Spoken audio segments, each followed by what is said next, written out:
What's up, guys, and welcome to the One Realm Podcast. I'm your host, Diego, alongside my co-host, Thomas. It was a long day. Yeah, I think for... A year after 9/11, dark and stormy night. And I think they made probably the best decision that they had ever made at Midway. It's another Mortal Kombat game, but hopefully not make it wait to be 5 years again. Alright, that didn't go where I expected, but I respect where you took it. No, but I was going to do the whole Liu Kang dying thing, but it literally just hit me now. Like, wait, it was like 5 years between games when it came out. Yeah, that was the first major break we ever took in Mortal Kombat. Every other game had come out Oh, within yeah. like 2 to 3 years. Yeah, 5 years is a lot. you're right. Oh yeah, but that's the thing too. In some people's eyes, they delivered on this game, so it's not an issue. Yeah, Taking a long break on a game is not a problem, as long as you deliver when the game comes out. for sure.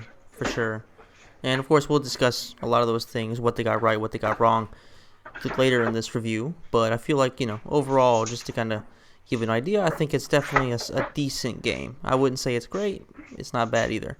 So I guess let's just go ahead and jump right into our first memories or our first reactions to the game. Why don't you take us away with it? Yeah. So with me, honestly, it was the fact that, um, so it's like 2002. I remember being in my parents' old house, and my dad comes in. He brings in the Xbox, and I think we already had one prior, but we just bought it the same day. But around that same time, like within that same week or so, it's like 7 o'clock at night, and it's fall time. So I'm thinking it's like it's darker than it was. So like either 7 or 8 o'clock. My point being is, my dad comes in with Mortal Kombat Daily Alliance, and I'm thinking, unless you are reading the message boards, which again we've been over this, I do not read. We need to make that to a TV shirt. TV shirt. We need to make it to a T-shirt. I don't read.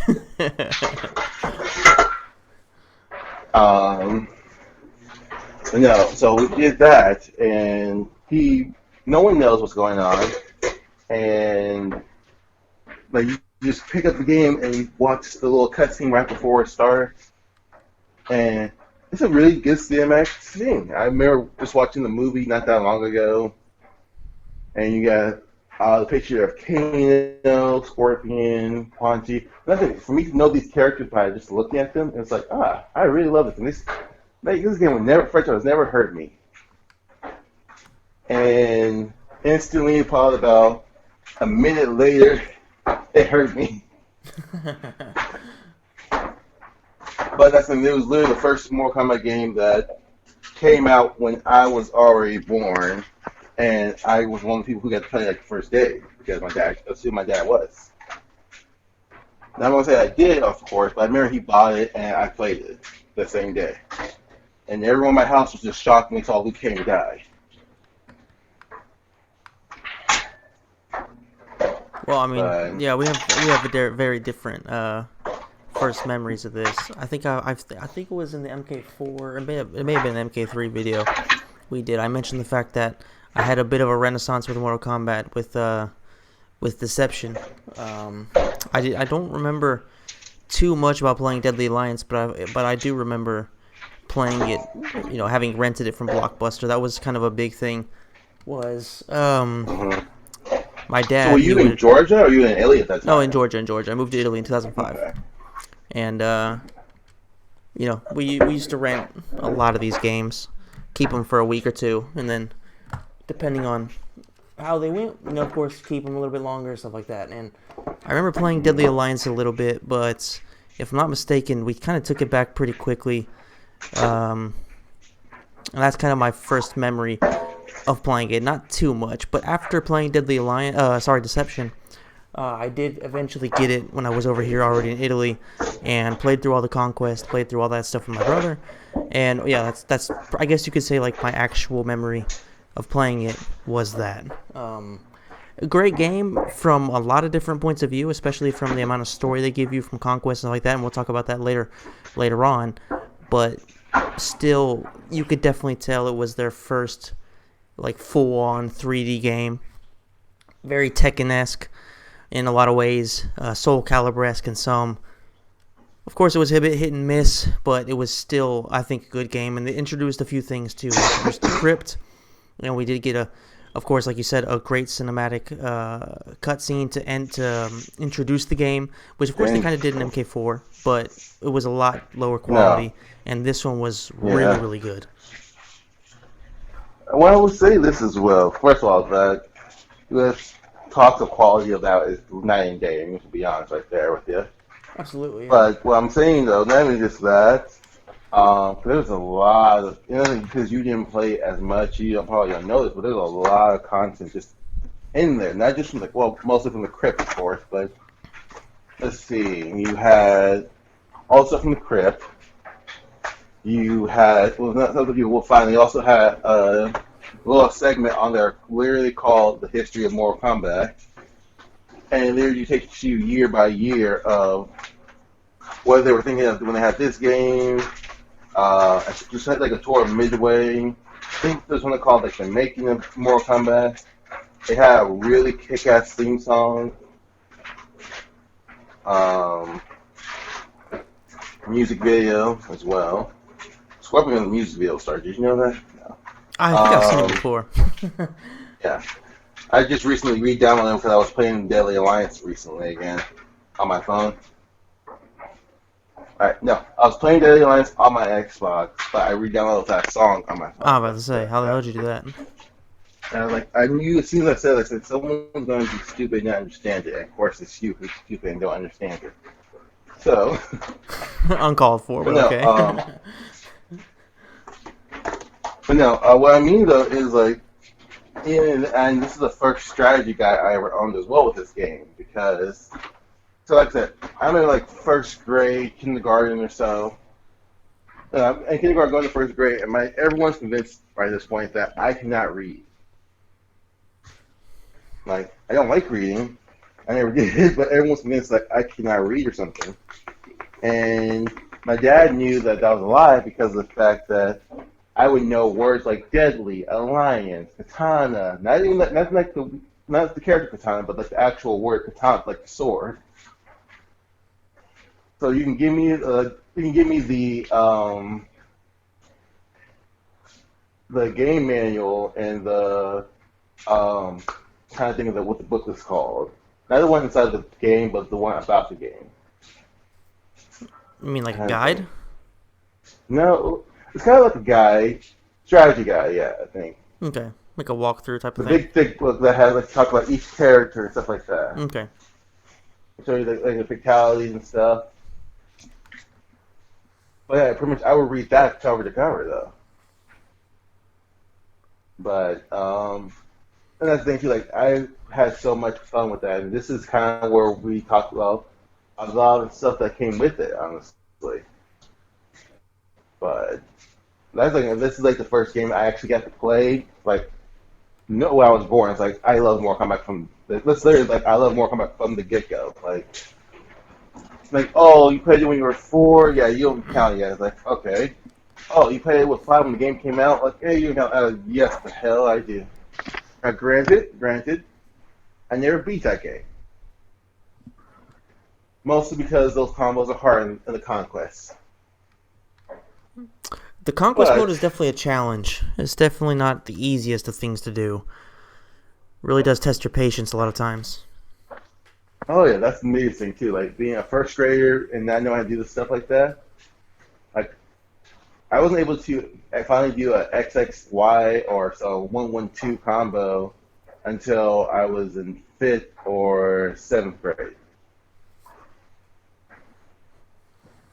So I was like, I can't even do like the 4 combo special move because of the fact that that didn't register with me yet. But Well, I would that's it. say, You gotta keep in mind. yeah, I would say, like, I guess we can just kind of like carry that over to the gameplay since we're kind of talking about it.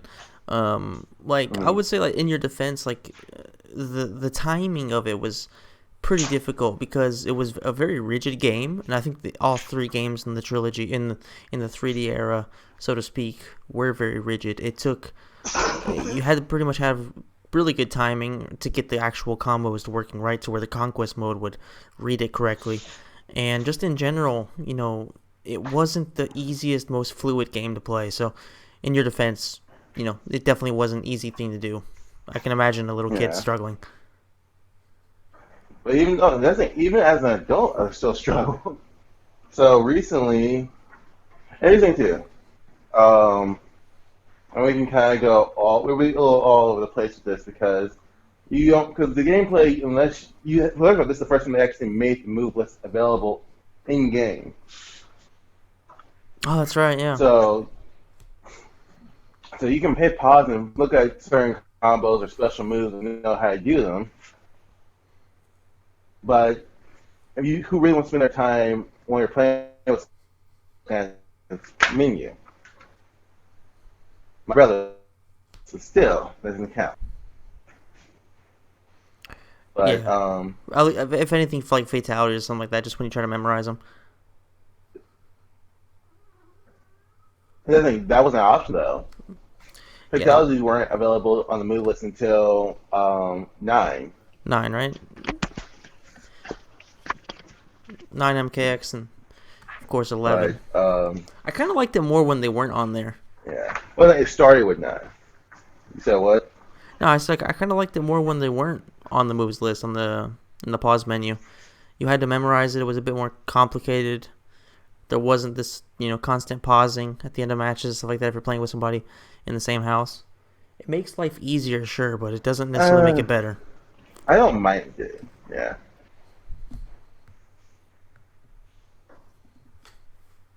Well, that's the thing. That's the thing. If I'm playing with somebody, I'm not gonna do it.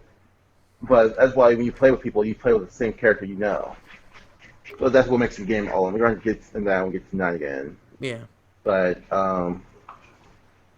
But what I would say though is like Daily Alliance, even as an adult, like playing those games and trying to do those combos are they seem simple. Like they lay the whole foundation of what you first press. Even in the conquest mode, it tells you what move style you're supposed to be on, and you will hit L2, R2 or L2, R2, and switch no, it's L2 or left trigger, and it will just like you literally have to like break down the combo move for move so you know exactly what's supposed to happen. And even then, it's like they're timing you on it as well. So it's like, oh, you have 60 seconds to do this um, 8 button combo, which on theory sounds simple, but when you have to wait for it to go through so you can press the next button, it's like it's annoying. It's not as easy as one would think.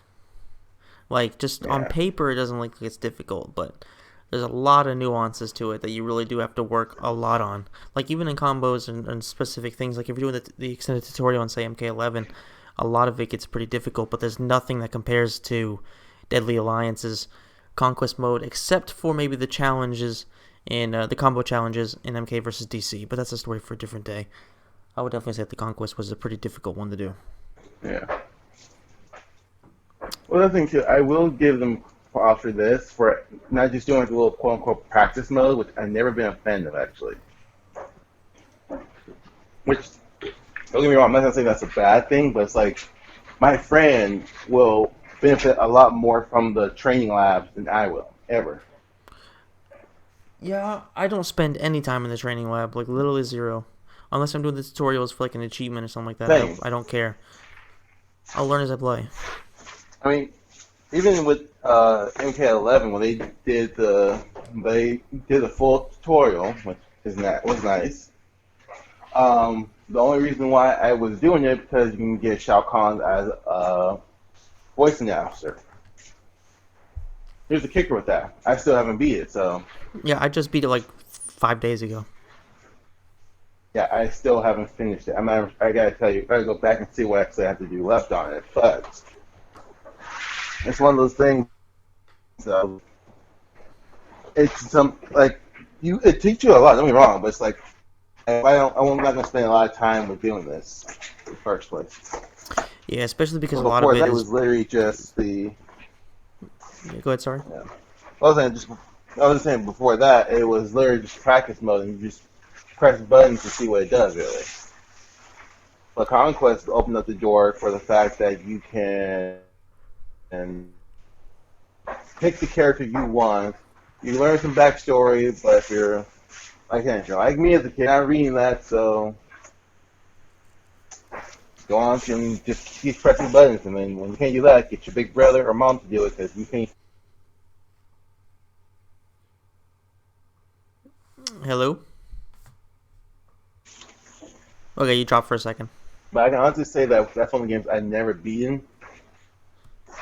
No, I was just saying that that was one of the games I've never beaten because of the fact that those like you have two, for example, so you can unlock every character. That's not the hard part.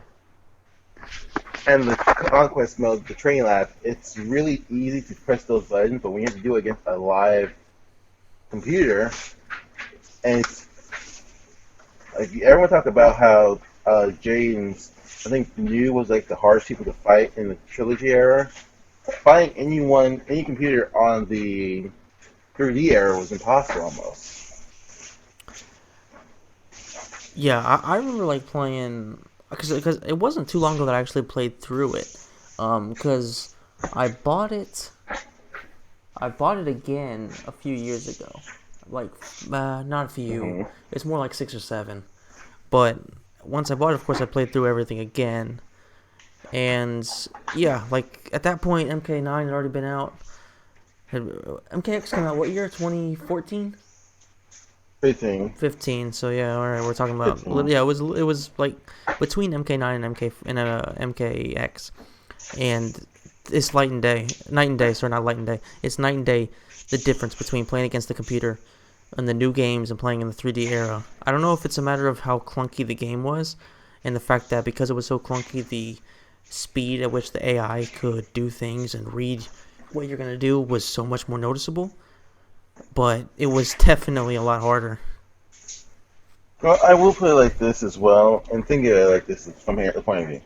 In MK4, we had the Choose Your Destiny, Yeah. same with Ultimate 3. In the 3D era, we didn't have that. We just have one tower, and progressively just got harder.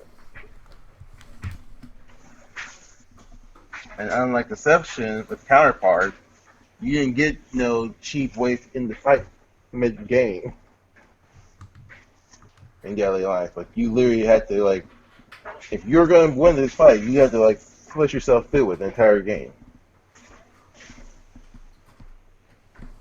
Yeah. What do you think about the system? You know the various styles in the game. So that was a nice thing. That was a nice test. I didn't care too much about it. I mean, it looked cool, but it's just one of those things that it was good for the game, I guess, at the time, but that's annoying. I think when we went to variations in X, which way that drifted from, too, don't get me wrong, but I think that's a lot better.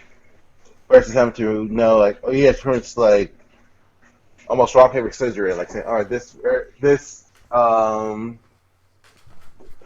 move set is good for this one. I think it was pretty much what I feel like is was Mortal Kombat trying to be more realistic than it really has to be. Mm. Yeah, I can see what you mean by that. Even like because like for example, they give everyone a weapon. How do you justify a weapon for everyone either? Yeah, mostly because some of them they have them automatically in their move set. Like Scorpion already had the axe in some of his moves in MK3, in UMK3. Yeah. Sorry, so it makes sense. But other ones, they're just it's kind of a stretch, to have them But no, have because them on them. even then though, you say that, you mention that, but it's like, um, in the 3D era, he had a sword. Type of sword. It wasn't even an axe. Well, I'm pretty sure he. Oh yeah, in Or the might 3D era. have the That's right. axe. That's right. Yeah, he had the katanas. Yep, you're right. But that's the thing too. Like you can justify Sub Zero having one because it's literally made out of ice. You can justify Scorpion having one because he's this type of ninja. Kenchi, his whole thing is rounded around his sword. Sonya Blade, her thing was some sticks. Like the list goes on and on. Yeah, some you can definitely justify because we've seen them before using them. Others, it's just kind of like, all right. Well, all of a sudden, this guy uses weapons, something that has never been mentioned before. Um, but one thing And I even then, like the people who moved over from, like even from like gold to um, Daily Alliance, they were some people like there were some people who were in the same games and some kept their weapons, some didn't. A prime example of that is Cyrex. He kept his lightsaber. Call it a pulse blade, but it's the same thing as it's a lightsaber. we know what it is. Yeah, there's no Exactly. hiding it.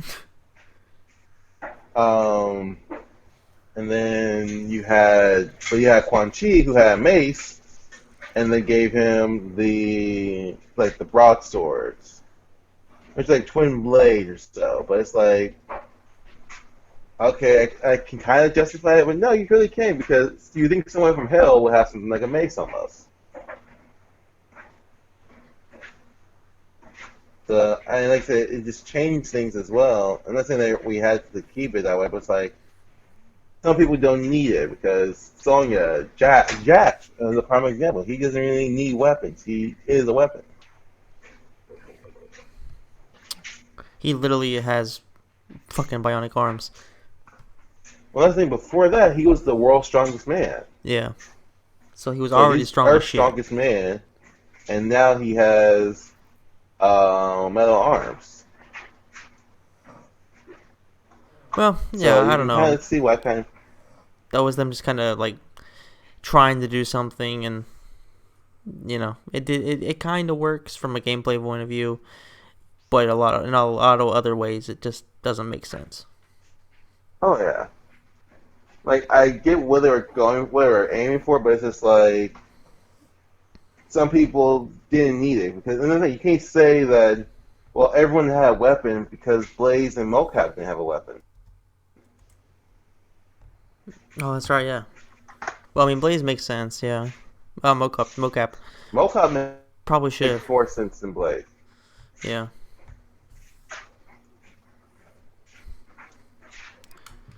Well, apart from the Yeah, and they ran out of oddities, ideas. yeah. But apart from the oddities and like how some weapons don't really make sense. Or Um. B, Oh, I think it's like keeps on dropping out. See how if it stabilizes. No, what I was basically saying is like apart from the fact that a lot of them don't really make a lot of sense or they've never been seen before, I do feel like the system itself had an interesting foundation to it. Now, I think it was always cool the fact that they added a system to where you could be in one style and you can actually combo into another one, and you can combo in and out of all three of them. And I just felt like they had a decent idea with it. I just don't think that they were quite ready to really take such an extensive step forward because at the end of the day, one of the two styles or one of the three styles is always way more powerful than the other. So it basically turned into, I had for Scorpion, I would use one, I would use let's Hapkido, and that's pretty. I would completely never use the other one.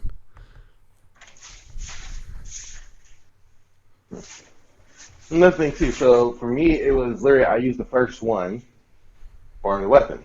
So it was one or three. I never used two. Okay. No matter what, it was That's one with to any three for you. character. And the only reason why, huh?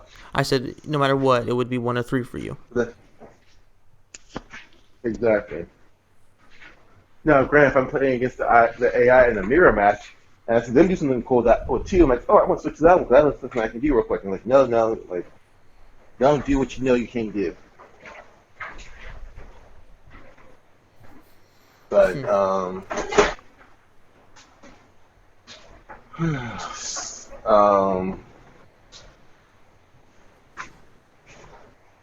I think, like I said, and always there was always one stronger than all three, and that's the weapon one. The problem was because they know that one's the strongest one. that it's literally the slowed down version of it. Yeah, it was. Like hit someone with a weapon was slow. Yeah, it was a bit of a risk and reward. Not quite as much as MK4, where if you would get hit, then you would drop it. But it was definitely a Hmm. risk to do it. You had to be really confident with it, especially against somebody who knew what they were doing.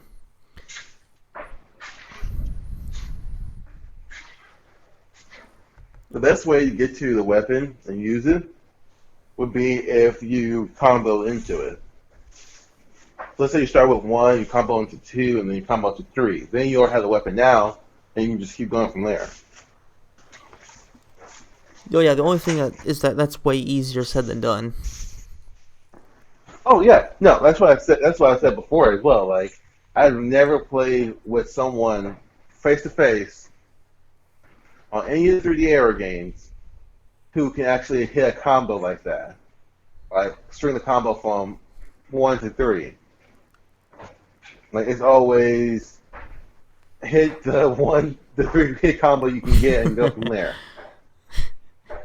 Now maybe there's some people out there who really can, but I am not one of them. Yeah, what? I will never be I one don't of even them. think that there was really much of a tournament scene, was there, back then for MK? There was No, basically nothing. for that one, no, it wasn't much for a tournament scene. Multiple reasons, but mostly because it was like there wasn't even like online at all. Yeah, it was still pretty early for that for fighting games. Yeah, but on top of that as well, like 'cause online they didn't have it. There's a bunch of things wrong with that game because a lot of iconic moves weren't there for at least not for everybody. Not everyone had an uppercut like you should in one of these games. Not everyone had a sweep, and also certain things in this game made was like kind of gave you an edge over everything else. And what I mean by that is, let's say, pick a character off the roster. Movado. Nevada. All right.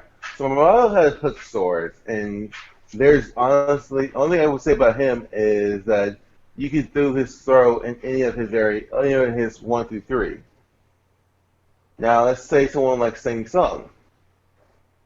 He has a straight sword, and and the thing with some of the characters, not all of them, was that you can impel your weapon in them. So granted, a lot of people say, well, just block. Like on for the AI, that's simple to do. But not everyone's like sitting there really sitting and block the entire time. Because the thing too, like if you, my thing is even now when I play, like if I have my weapon now, I'm going to stab you with it. Like there's no question that I'm gonna stab you with this. Well, I mean, I feel like it's a very aggressive stance. Like you Yeah, realize that you're going all in with it. yeah. But I think if you get, if anything, once you impel somebody with it, they're losing blood the entire round.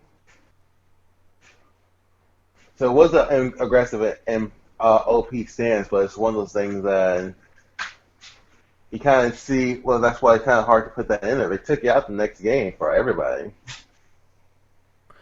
but Yeah, like, and the only character who kind of hurt from that having it in general was Katana because her whole thing. So, um, everyone else who had it. So Sub Zero, Sing Song, Lee May, Frost. Who else? Cyrax. Surprisingly, not Kano. I know there's a couple more, but the whole thing is like if they impel. Oh, Reptile was another one. If they impelled you, well, they tried to impel you. It's literally just pressing the black button and then like it's a thrust. For Katana though, you have to hold back black button and throw the fans. And if you throw the fans, you lose them for the rest of the game, for the yeah, rest of the round at least. yeah. That was always a So it's problem for sure. so that one's literally like risk versus reward. Um, but then after that though, after and I think so. You do it, and it's like if you're not good at one and two, then well, you're done.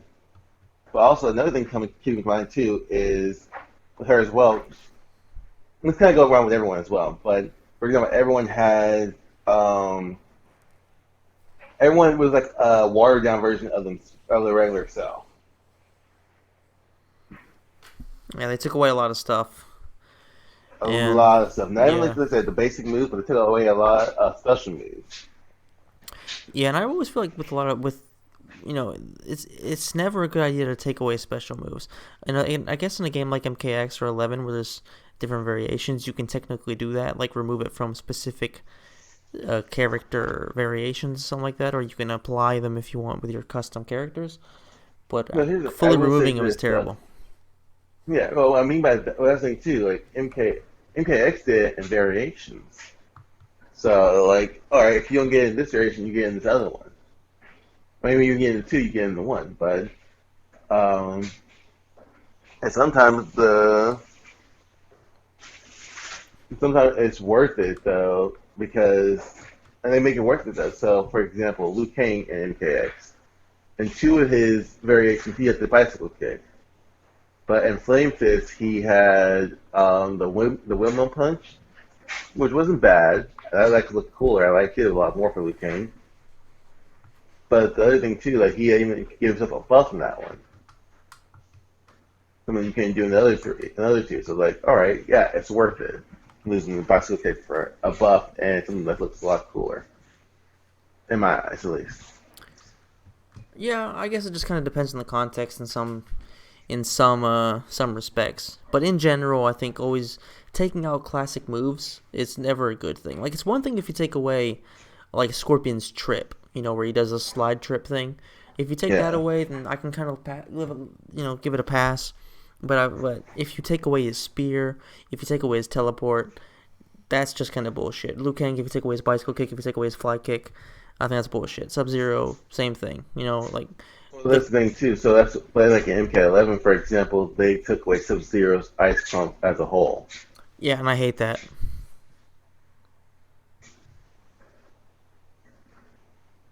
For me But personally, anyway. let's yeah. So let's take a look about who lost moves. In some cases, they weren't lost; they were either updated or be given to someone else. Do any come to mind for So you for specific ones that you know for a fact do? yeah.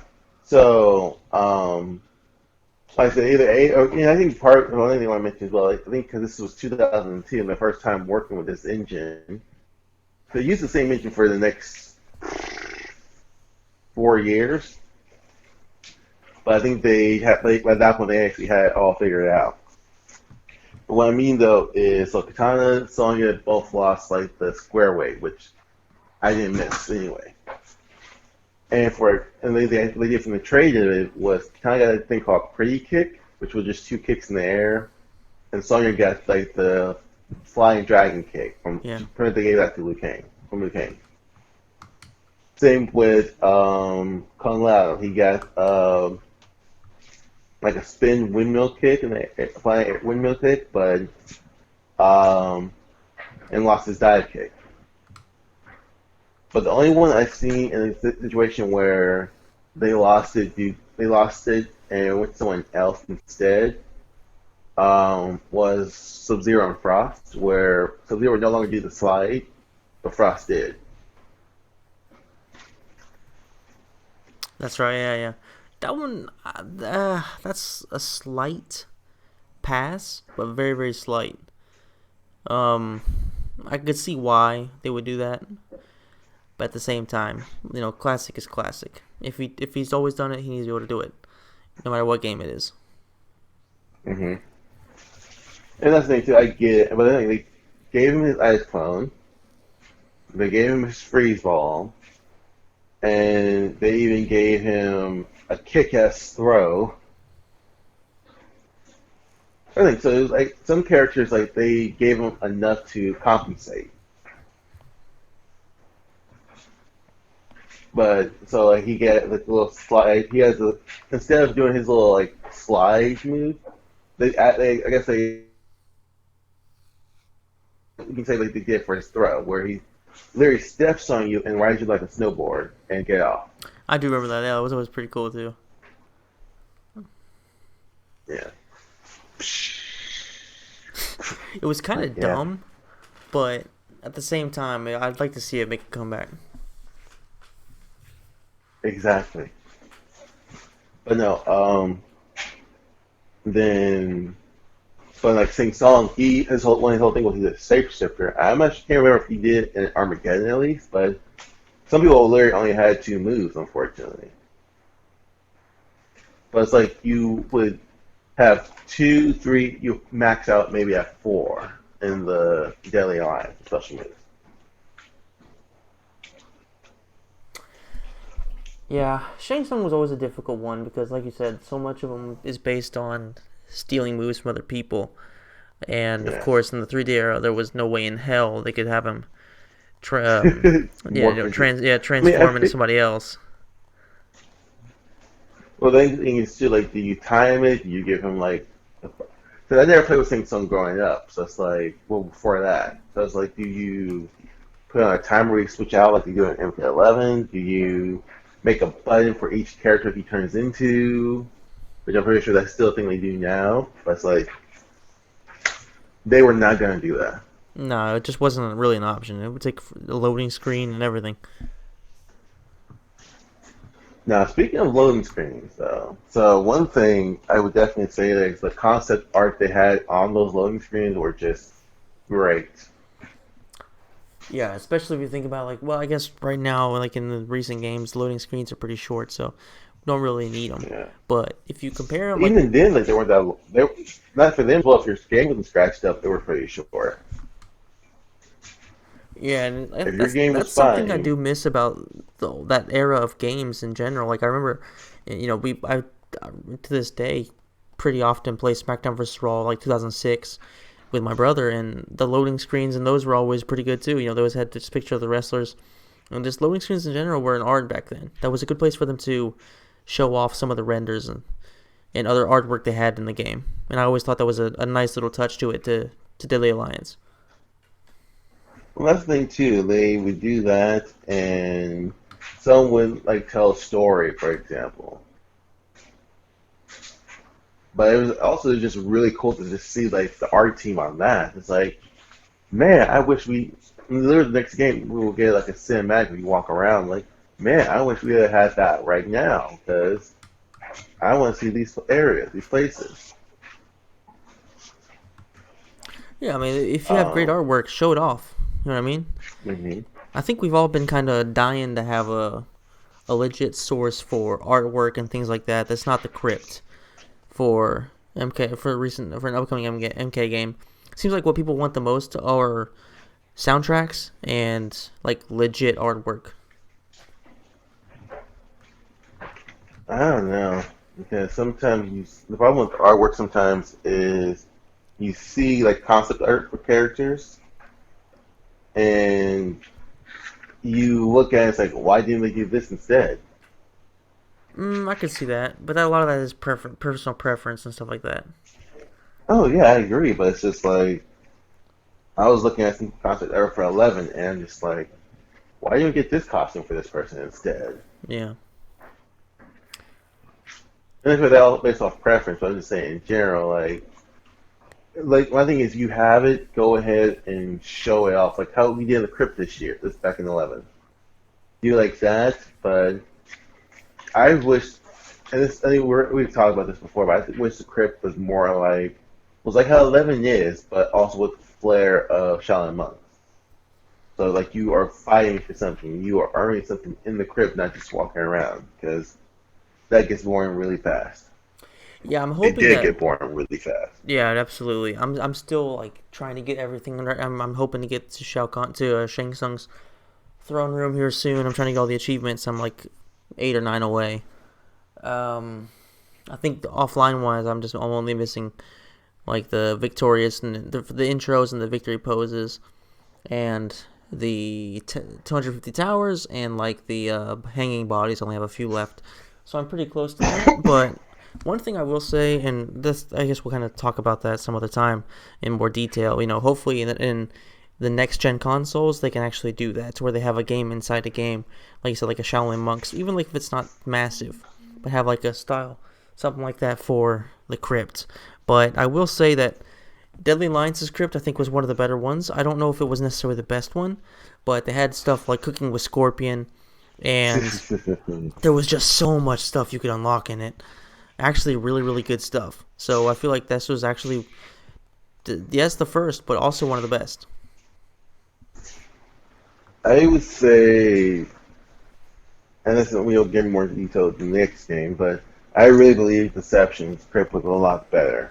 Mm, Because one thing too is, in when it came to Deadly Alliance, I mean, this as a whole too, the way you got coins was stingy as hell.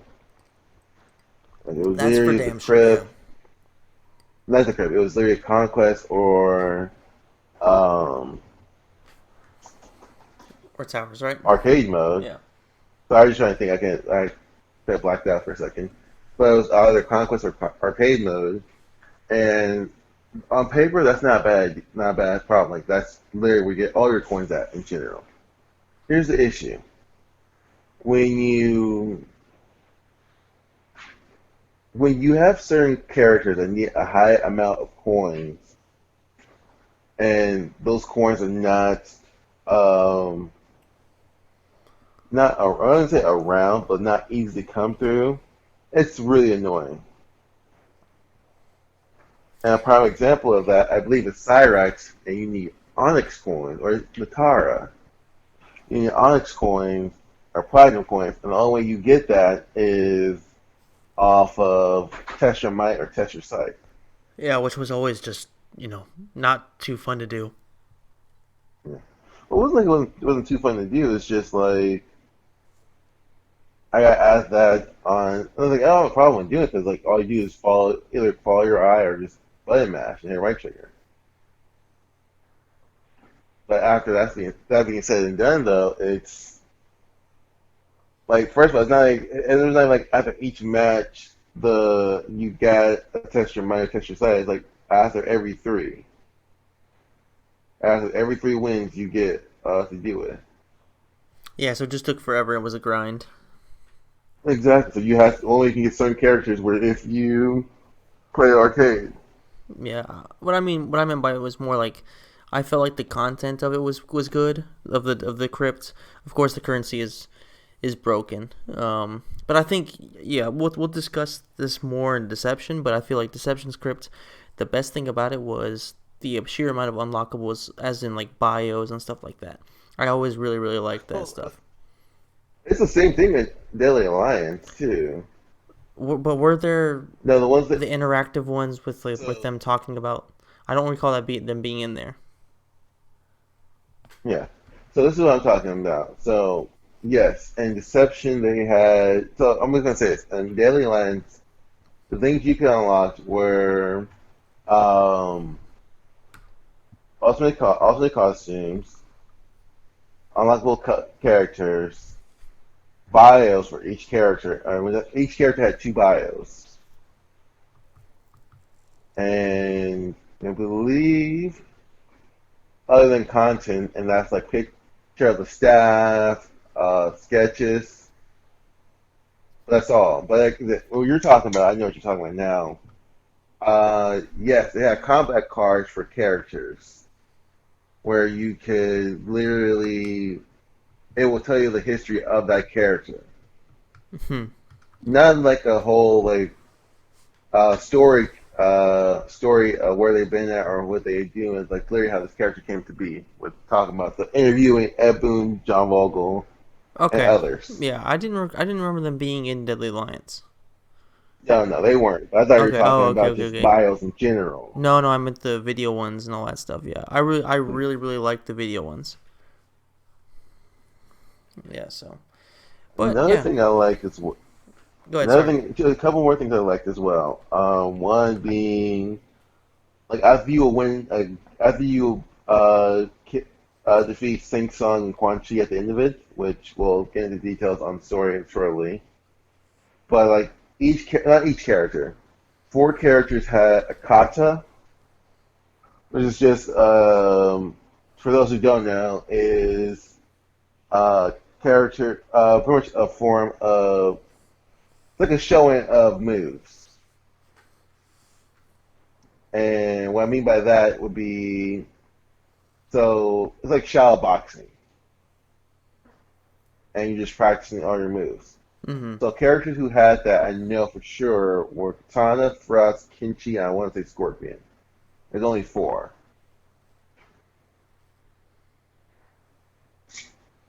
So it was just cool to see that. Like I said, they went really into the making this as realistic as possible. And in some cases, it went well with. Some cases, it did not. But I feel like that was one of the things that no one wants to watch the credits ever. But someone who's really into martial arts, they will watch it just to go through the credits just to see these moves. Yeah, they did a good job with the credits for sure. Um, They made it interesting and not yeah, just like a boring background. And also, just one thing that made it more memorable, and this is why if we do ever add a theme song, I want it to be Deadly Alliance theme song. Four is all right, but I really like Deadly Alliance and Deception theme song. yeah, the music was Like great in these the two games. from just from the like we can use the stages, we can use the select screen, but they're just great, and I love them. Yeah, I really wish that there was like a soundtrack for them because I feel like these were the two games with probably the best. Like MK9 had a decent one, but because it was just like a lot of remakes of the originals. But in terms of original, just badass music, I think these two probably take it. Deadly Alliance was definitely a great one too. Really, really good. Yeah, But yeah, is there anything else we should cover in gameplay? Oh, one more thing. They only had one fatality. Each character only had one fatality, which was a big bummer because, of course, fatalities themselves get pretty boring pretty quick when there's only two or three per character in some cases. There were literally only fatalities, and there's only one per character. yeah. In some cases, it worked well for. Some cases, they were just wacky. Yeah, like Quan Chi's neck pull was Giraffe's neck. yeah was one of the most iconic and not for the right reasons. Like I actually kind of like it. I think it's funny. Like if it's just to be a pure joke, then it's okay. But when I think of Quan Chi, I think of the leg beat from MK4. I don't think of pulling his neck, and it's just out of character in my opinion. But then there was some like Well, Scorpions was technically pretty good. It wasn't I forget bad. what his. Oh yeah, the spear through the head, Yeah. and then Sub Zero is like almost like a. The one that we didn't mention is what we already talked fatalities in the past 3 or 4 games. Um, like one thing you would notice is that they usually pay homages, and I feel like that sucks because they're not creative come up with new ones at the time. So like literally everyone, not literally, not almost everybody in there will just use their old fatalities from the old game in the in four. And in Deadly Alliance, it wasn't as bad, but you have, for example, Sub Zero's was to pull out the whole skeleton, which that's badass. Don't get me wrong. Katana's was literally just the kiss of death again. Sonya was the kiss of death, but she like just like a little dust to make you throw up, and then she curb stomps you. Um, Ray, I think it was literally just like one of his moves and just shocks you to death, and you eventually blow up. But that's the problem, though. Like some of them were, even if they weren't super creative, they look good. But some of it's like, really, you have this new engine, and this is what we went with. Mostly because like it's literally the same the same fatality from the trilogy era. Yeah, I think having paying tribute and homage to the the original fatalities or some of the more classic ones is fine if you have multiple fatalities per character. Like I would love to see Exactly. like what they did in MK9 where they had Toasty, they had the spine rip, they had all that stuff as extra stuff that you can get um, later on and stuff like that. But if you're doing one fatality or even two fatalities, honestly, they need to at least have the majority of them being original and being something creative. Um, and like you said, a lot of them in MK and Deadly Alliance, they just weren't up to par. And I think that a lot of that has to do with the fact that, like you said, they were using a new engine, and I feel like a lot of it they probably didn't really have the ability to make a lot of different fatalities when they were trying to focus to trying to get the gameplay at least being presentable. Because let's not forget, we're not talking about Warner Brothers backed NetherRealm Studios. We're talking about Midway, who were even at that time already at severe risk of being shut down. Even the fact that Deadly Alliance came out wasn't a certainty. It was looking like Mm. MK3 or Trilogy, I guess, would have been the last Well, game, or 4. Sorry, 4 would have been the last game in the series. There was a lot of doubt about it, and I don't know. I just feel like they probably had a lot of technical limitations to what they could actually do. yeah. Well, that's the thing too, because this is so. There's a couple of things. Like I said, we have a lot before we can even go in story because there's backstory of the game as well. This is where Midway decided to pick off their. Let's be honest, Midway had a few good properties, but mostly it was just Mortal Kombat. Mortal Kombat was the one that brought in most of the money. And that being said, though, when you bring in most of the money, you want to make the most of the same as possible. So they literally, this is where they kicked off the put out a game every year by any means necessary.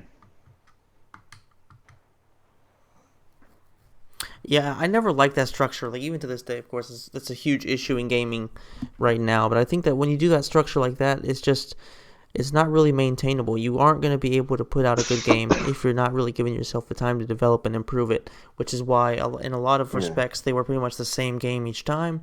The difference between it being that Deception had, it had extra different modes. cast. Yeah, different cast, extra modes.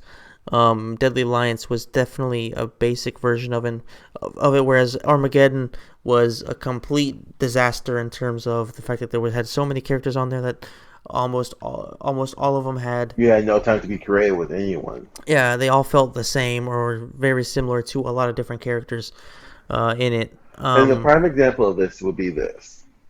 Um, So, I know we're talking about deception later, but this is something we can actually talk about because I think there's four characters from Deadly Alliance that go onto deception on different ports,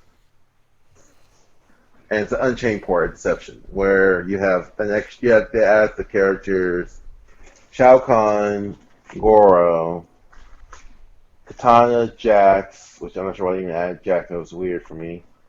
Katana, Jax. Who else? Frost and Blaze. So adding them to the game wasn't an issue, but literally they had the same exact moves and finishers as well. Yeah, which is pretty garbage. So it's literally like copy and paste. Not like literally like it's literally copy and paste this character. Yeah, pretty damn lazy. But what did you think of the roster though? I mean, how many characters? Let's see. 3, 6, 9, 12, 15, 18, 15, 18, 20, 21 characters, 21. looks like. Yeah. 21 Oh, plus, that's if you the count mocap and blaze. That's that's like the 23. 20, 2030. Yeah, 23. So the number's not bad considering, what era we're talking about and what, game we're talking about. So 23, not bad.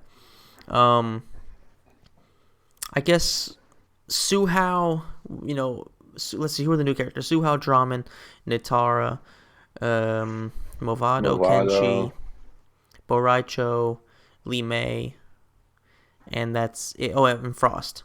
I Yeah. guess Blaze and Mocap too, if you want to count them too as secret characters. So they added plenty of new ones, and I think not before we go into their stories, kind of talk about who was the best ones. Um, I liked Kenshi a lot. Suhao, we know what I think about him. Not a great character at all. No, no, Um, no, no. Wait, I don't know this stuff. What are you oh, talking about? I think Suhao is an absolute dumbass. He's a useless little cunt. Okay, language. Sorry, he's a useless Yeah. little shit. There we go. uh, yeah, I don't like anything about him. He's like a Nazi. I don't know what he is. He just looks weird. Didn't like He's like anything about his Chinese or moveset. Russian, to remind me of Yeah, it's his look. I don't know. It's like communism gone wrong. Not that it ever goes right, but communism gone extremely wrong. Is Suhao. Looks wise. Yeah. Yeah. Then Draman, I didn't hate him, but didn't like him too much either. Nitara, I thought was interesting and had potential. I just wish they would have done more with her, given her a bit more of a little bit more backstory, like not just in Deadly Alliance, but I mean going forward, because they criminally underused her because her being a vampire, being the only one we saw in it, they could have done so much with her, but they just kind of left it like that. Frost, I liked the idea of Sub-Zero having an apprentice. I thought it was a good idea, and they could have done a lot with it too. And to be fair, they did do some things with it. Um, as for who else is there? Movado. Oh yeah, Movado and Lee May. I don't have too much to say about either one of them. Not really a fan, So, but don't dislike them either.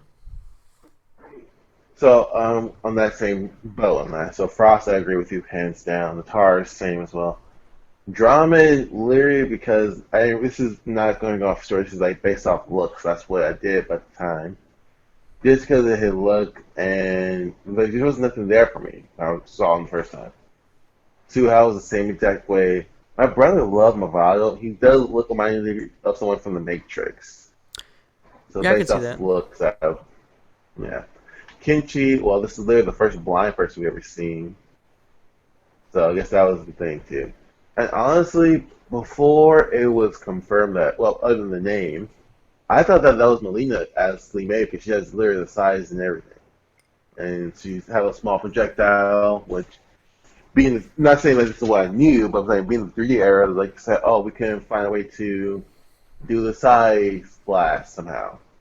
I wouldn't put it past it. And she's from our world, so it's like, I mean, it could have been Melina for all we knew.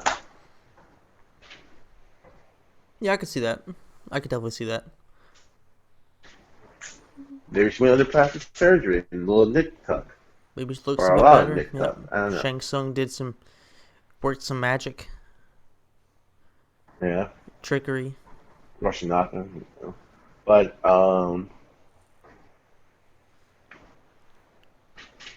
Blaze as well. Like Blaze is a secret character, but he. So how many is that? That's four, seven, nine new characters in the game. Oh yeah, I forgot to mention Boracho. I mentioned his name, but I didn't say what I think about him.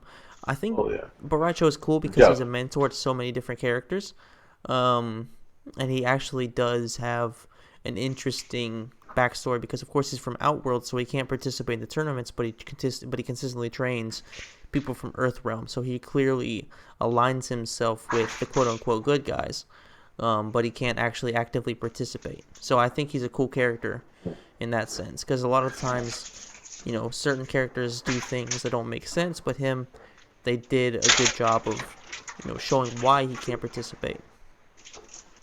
Yeah, but the problem is like they. Here's the thing. So let's look at the characters who will move on going forward. Let's see. So Blaze has a major role going forward, but he's not. Well, fine. We'll put him in Deception. He was Unchained, so that's one. Frost has a little story going after Shield. So he's in Unchained, so that's two. Movado dies off actually. Kinchi is just that cool character, so he was going to go there regardless, even with nothing. Lee May. I don't know sure what the fuck they did with her in the next story, but she moved on as well. And Boraicho.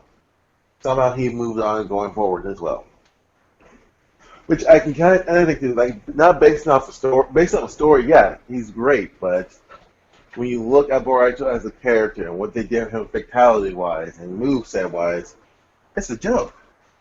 Oh, there's no doubt about that. That's a That's undeniable. yeah. That's the thing too. Like I'm basing like before we even talk about story wise and tell like has this person redeemed themselves from me or not. Um, I mean you know how well like I love Game and Sense or GNC or GCM. I'm not sure off my head. My Mm-hmm. point being is the people who do the everything wrong with video games. Yeah. They did one on MKX, and it pretty much summed up um, why I don't like Boraito. In the beginning, they brought him in, and he's a cool character. Don't get me wrong. Oh no, he's a fat guy who burps and drinks and throw up. I was like, okay, I guess I'm okay with it, but then his fatality comes out, and it's a joke. This one I can't remember exactly what it was, but it's just like in general, like certain characters do not mix well. And it's not even like they don't mix well, it's just like if you make them a joke character and you give him like a serious role, it's kind of hard to take that character seriously. Yeah, I could see And that. like, I get that. I don't know. I always liked and them they, personally. I just think, like I said, this is me not reading, so keep that in mind. Like, I do end up liking Bradshaw a little bit more. I have a little respect for him, but like I said, from first appearance, and that's literally just how I see him every time now, like we're story or not. I don't like him because of the fact of what I know. Unless they do something like bad, like they did in MKX, I'm okay with it then. But I'm not gonna pretend like in MKX I wanted him over Fujin, Oh, definitely not. just or Kai, because technically, not even technically, in the story mode, um, that scene with Bro Raicho and Raiden, Yeah. that was supposed to be Kai. Oh, really? Yep.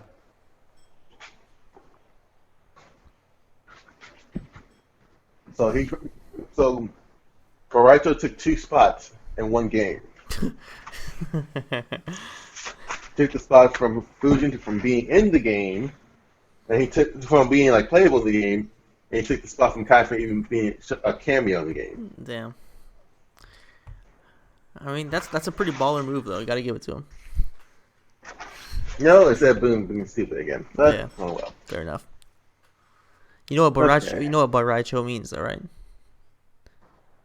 I have no idea. Borracho is their Asian take on the Spanish word borracho, which means drunk. Oh, that's right. I remember something like that. Yeah. So it's a pretty cheesy thing, but yeah, you know what they were going with? They were going with the comic relief.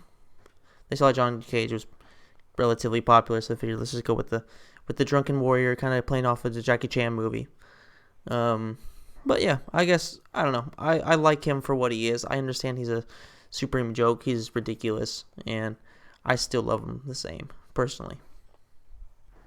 So yeah, like I said, story wise, there's a lot that happened and kind of go back and forth, but I think the first thing we definitely need to do is just talk about what happened. We already alluded to Liu Kang dying and so many other things happening, so we can go ahead and talk about that little intro.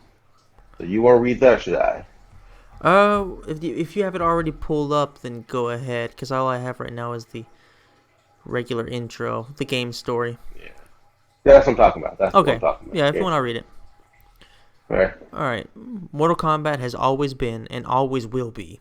For millennia, the forces of good and evil have been locked in eternal battle over the control of Earthrealm. Some seek to use the tournament to destroy all that is good. Others seek vengeance, power, or eternal life. Time after time, each individual threat has been vanquished, and Earthrealm has enjoyed relative peace for many years. But there is concern that Earth is once again in peril. And this time, the threat of evil has two faces. It is known that the sorcerer Quan Chi has escaped from the Netherrealm. Since his escape, Quan Chi has unlocked the secret of the ancient runestone, discovered the ancient undefeatable army of the long-forgotten Dragon King, and most disturbing of all, formed an alliance with one of our deadliest enemies, Shang Tsung. With their combined strength, they plotted to overpower the only two beings who could prevent their total domination in our two realms. The first was the Emperor of Outworld, Shao Kahn. In a false show of allegiance to Shao Kahn, they sprung their attack. They then traveled Earthrealm by way of a mystical portal known only to sorcerers and deities. There they confronted Earth's mightiest warrior and champion of Mortal Kombat, Liu Kang. It has been Shang Tsung's greatest desire to consume the soul of Earthrealm's greatest warrior. With Quan Chi's assistance, he achieved this goal. Liu Kang is dead. Dun dun dun. They have since returned to Outworld and are using the souls of conquered warriors to resurrect the Dragon King's undefeatable army. Should they succeed, they will have the means to conquer Outworld, and eventually Earthrealm. They will be unstoppable. I can no longer stand idly by and watch this evil consume the world. I have relinquished my status of Elder God to return to the Earth and lead you all to battle against our old adversaries. We must act now. We must stop this deadly alliance. Okay, so... It would have been so much rather if you would have did that whole stop this deadly alliance. Like, how you chopped it up a little bit. You're right. We must stop this deadly alliance. Yeah. Could have done something like that, but there's a reason I don't get paid for acting. No, surprisingly, I don't get paid for criticism, but I still do it. Well, to each their own. So before we go ahead and talk about all the stuff that happens, let's just go ahead and talk about how the reaction was to Liu Kang having his neck snapped. Because for me, it was already like, oh damn, Shao Kahn's dead. Like, we already know he got defeated and all that stuff. But to see Liu Kang have his neck snapped by Shang Tsung, it was one of the most iconic moments in the series history. No, I agree with that too. First of all, I honestly thought for years that Raiden said he achieved his skull, like, because he snapped his neck. So I was like, oh, skull. But now I know it's skull. But that being said, though, like I said, when I first saw it, because that was the first thing we got to see when we got the game, it was shocking as hell. Like, I didn't think much of Shao Kahn dying, but it was weird and sad to see. And that's for me, for seeing watching the movies and games at this point. But keep in mind that at this point, I've played for Gold, and I've seen both movies countless of times, over 100 at this point. So to get a new game and find out that the main character in the movie, and you think, yeah, I'm 4 or so at this point. Let's see. 2002, so I'm 5 at this point. And I'm thinking, like, oh, man, Liu Kang's dead in the movie, too, now. The deals don't correlate with each other, but you're 5, you don't know those things just yet. Just like you don't know movies are terrible at that point, either. You just kind of see what you see and don't quite understand what's actually going on. You see, music, action, oh, cool. Well, here's the thing, too. Parents don't really talk to kids at 5 years old about death. Even when your kid's exposed to it, like, constantly, because he's playing more combat, they don't just touch that with you. Like, they're like, oh, crap, we probably should have vetted this game first. Make sure, but, I mean, if I was all they had, I was going to play it one way or another. But it was just, like when, on TV shows, for example, where they have, when someone dies, that's close to everyone, their kids, and everyone talk to them. It's like grieving counselors, and like, no one decided to talk to me about that. Make sure, like, I understand the fact that everyone dies at some point. And it's not just the fact that everyone died at some point, it's the fact that you literally just watched a murder, technically, on TV. Yeah, it's a video game, but it's like, you see, the fatalities compared to that was, I can tell there's like a difference. Yeah, fatalities because it's just kind of like, it's in the middle of a fight, I guess, and it's nothing realistic to it. Now, I'm not going to say, somebody shape-shifting or something like that is realistic, but there was a certain depth to it because they also show, Liu Kang trying to fight him off. They show him the struggle basically in his eyes and all that stuff, which, of course, with the graphics weren't great, but you could still see emotion in them. and I feel like it was definitely a deep shock for pretty much everybody. I don't think anybody expected that to happen. And Yeah. yeah, I can see what you mean by it's not quite the same when it's just in the middle of a match. It just feels like a match, and it's like you can do it or you cannot do it. That is something that's happening canonically in the story, and it's like, oh, Well, that's a because hell of an intro. especially for Deadly Alliance in the 3D era, it was more likely that the fatality never got done. Because my family, no one in my family, I've never seen them do a fatality on those games unless it's like chess combat, which you automatically do if you kill the king. But other than that, it was it was rarely, even the AI would rarely do it. So even gold, for example, if you like don't play the game, it starts showing you bios and gameplay. Occasionally, you'll see start to see a fatality, but it was cut out right before the end, Yeah, right before the person dies. So that's the point, though. Like, so I haven't truly been exposed to fatalities that often, at least. But yeah. I mean, this was a hell of a fatality to pull off. Shang Tsung got his. That's for damn sure.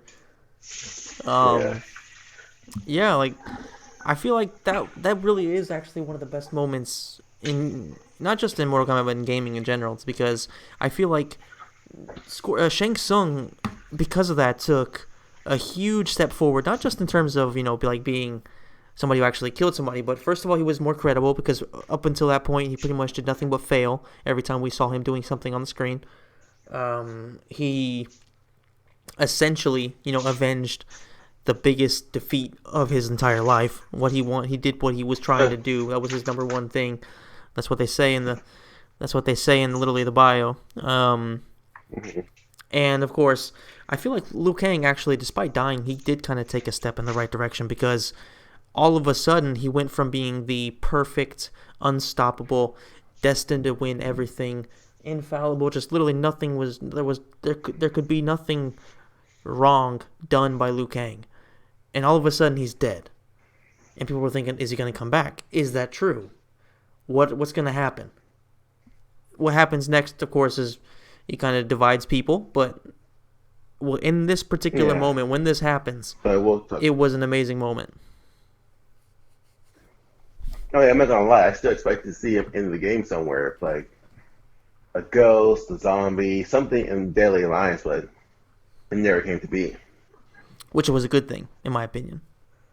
Oh yeah, but as like expectation, like oh, there's secret characters left and right, but nothing's official until it's done. Yeah, Until you see that there's nothing left. They're seeing all the secrets. absolutely. Yeah,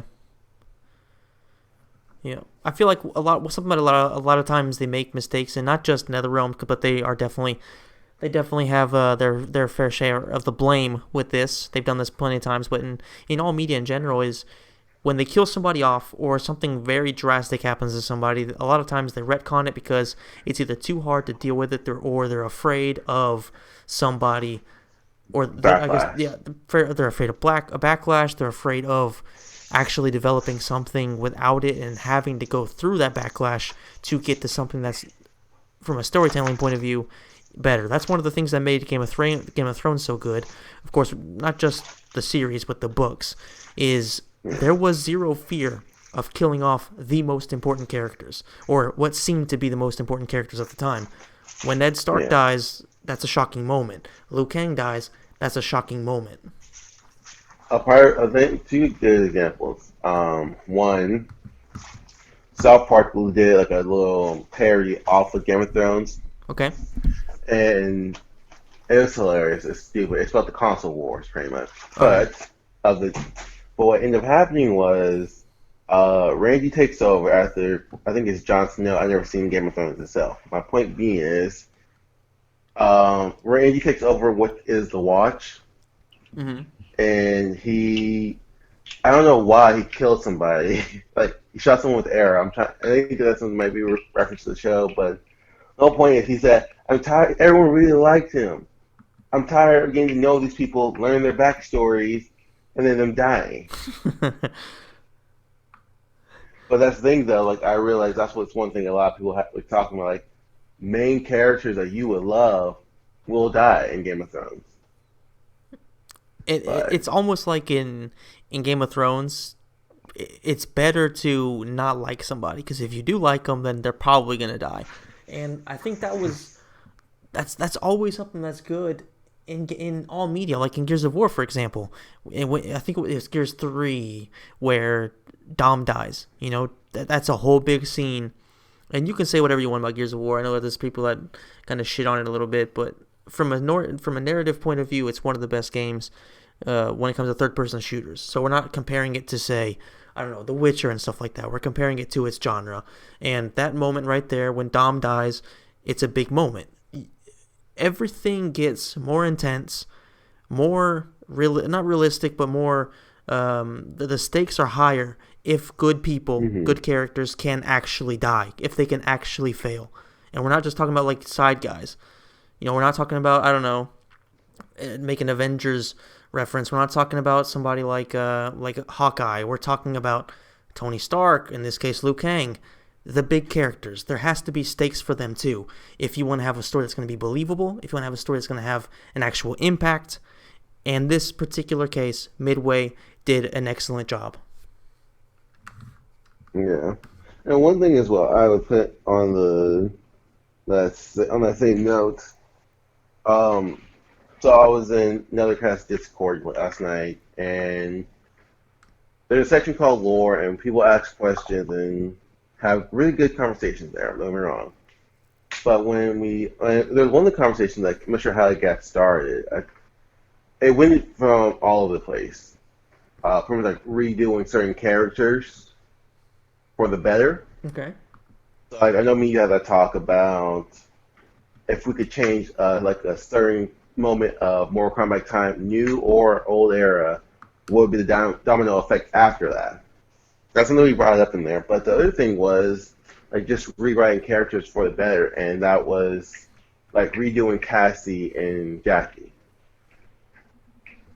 And the thing I said about Cassie last night was like I really, and I'm not sure if I told you this before, but when it came to like the first announcement trailer, when you had like the Vora, Cole, um, Cassie, Sub Zero, and Scorpion, I was convinced that because you had this like this resting bitch face from Cassie, and it's like, well, this is when you thought that the intros might be canon.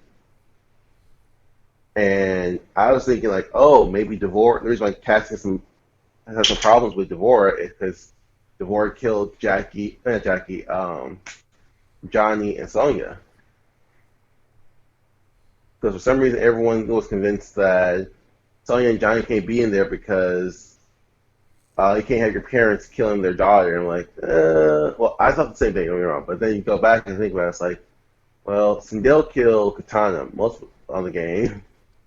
Yeah, I think that was a different context, a lot different, but still, I get what you mean. Like, it doesn't, But I think you wouldn't expect it. but a lot of people just did it because of that thought. I was thinking, oh, maybe she killed one of them, both of them, and now that's why she's a hard ass now. But then it turns out she's nothing like that. They're both in the game, and I guess we're good with that.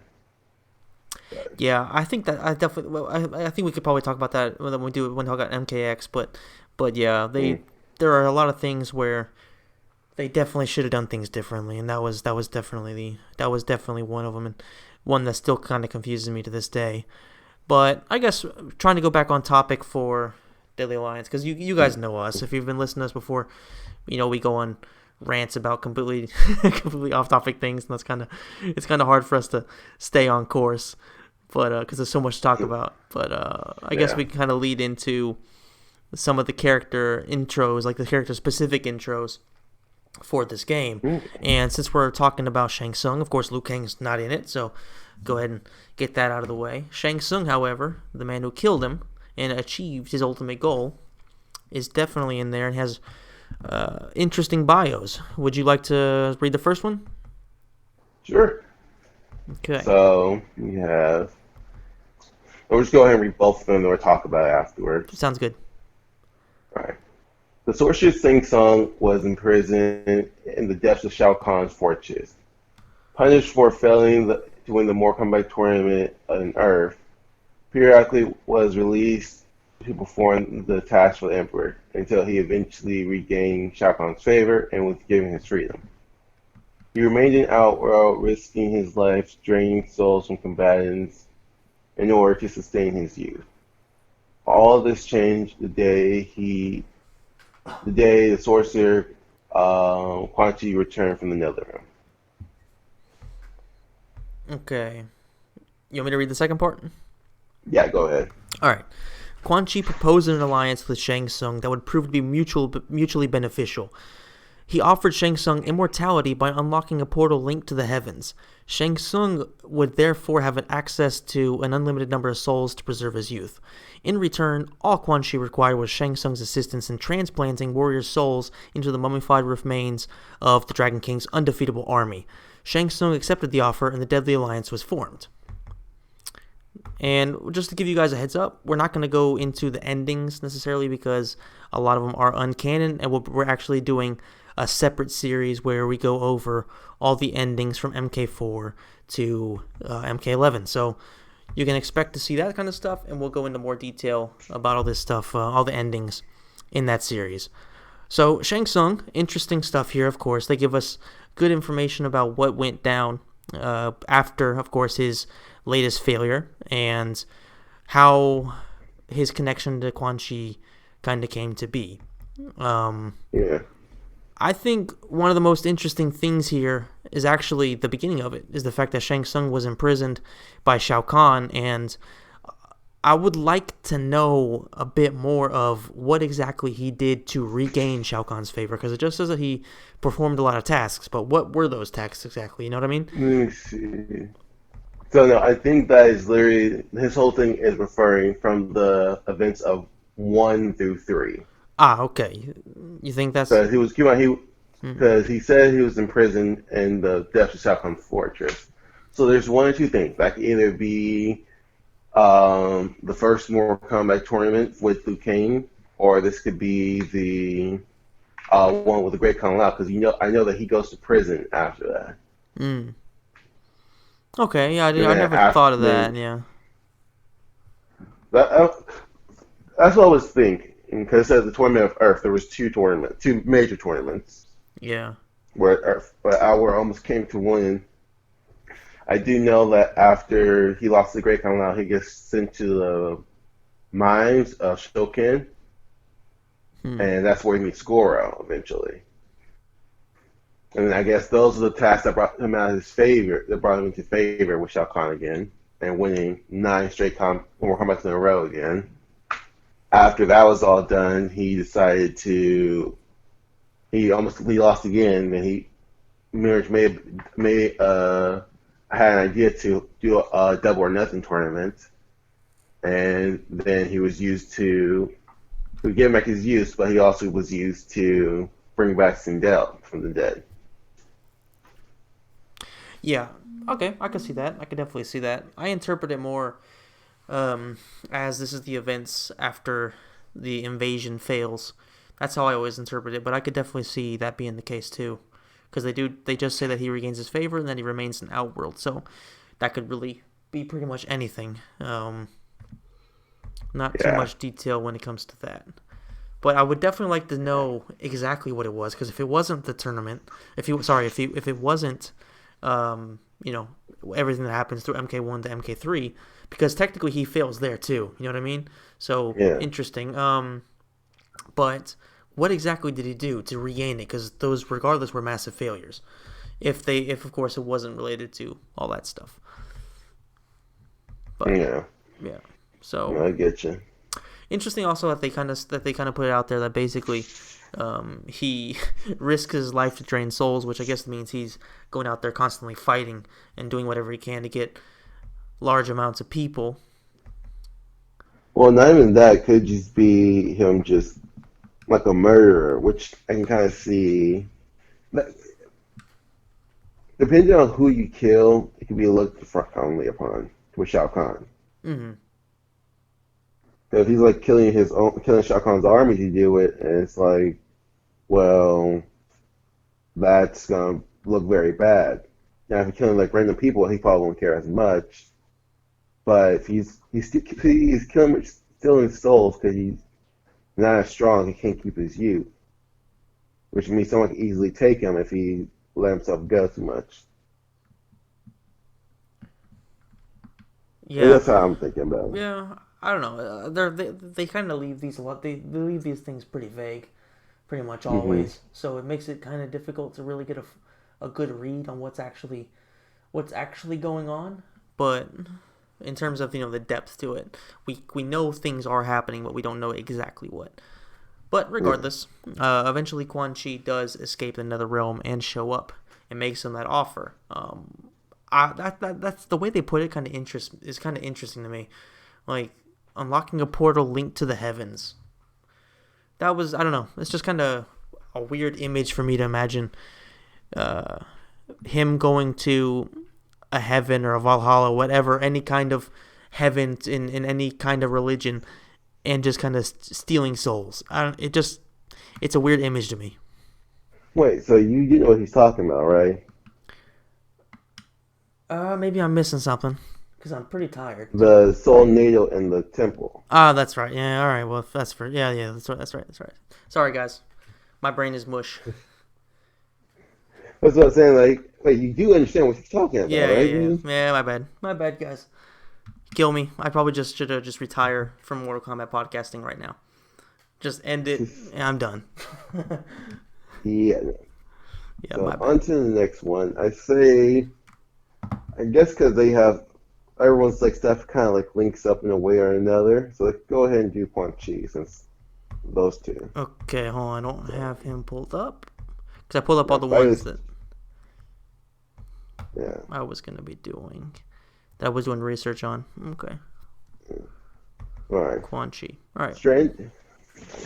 Stranded in another realm, Quan Chi was persistently tormented by the ninja specter Scorpion, but with the assistance of Moloch and Draman, Quan Chi discovers the truth of about the element that he stolen from the fallen elder god Shinnok.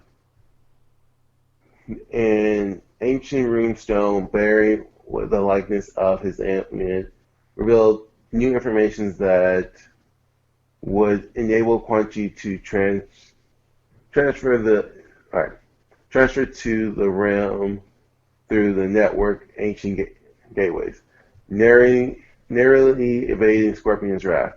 He only he escaped the Netherrealm through one of these gateways to emerge in an ancient tomb in Outworld. That's all. Yep. First one. All right. Next one is Quan Chi had stumbled upon the ancient mummified army of the long-forgotten Dragon King. Writings on the king's sarcophagus had revealed that the army was invincible and that it could be revived. Quan Chi struck a deal with the sorcerer Shang Tsung to resuscitate the army in return for the constant supply of souls his amulet could unlock from a gateway to the heavens. Before any alliance between the two could succeed, however, their two strongest opponents would have to be eliminated. Which, of course, as we mentioned, reading the full game introduction, were Shao Kahn and Liu Kang. Right.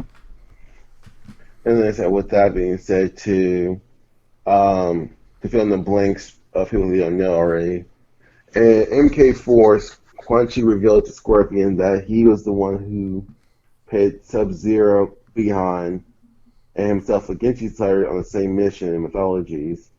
After Scorpion had died, he lost all contact with know what happened above on Earth, and he was told by Quan Chi that his family and clan was murdered by the new Sub-Zero.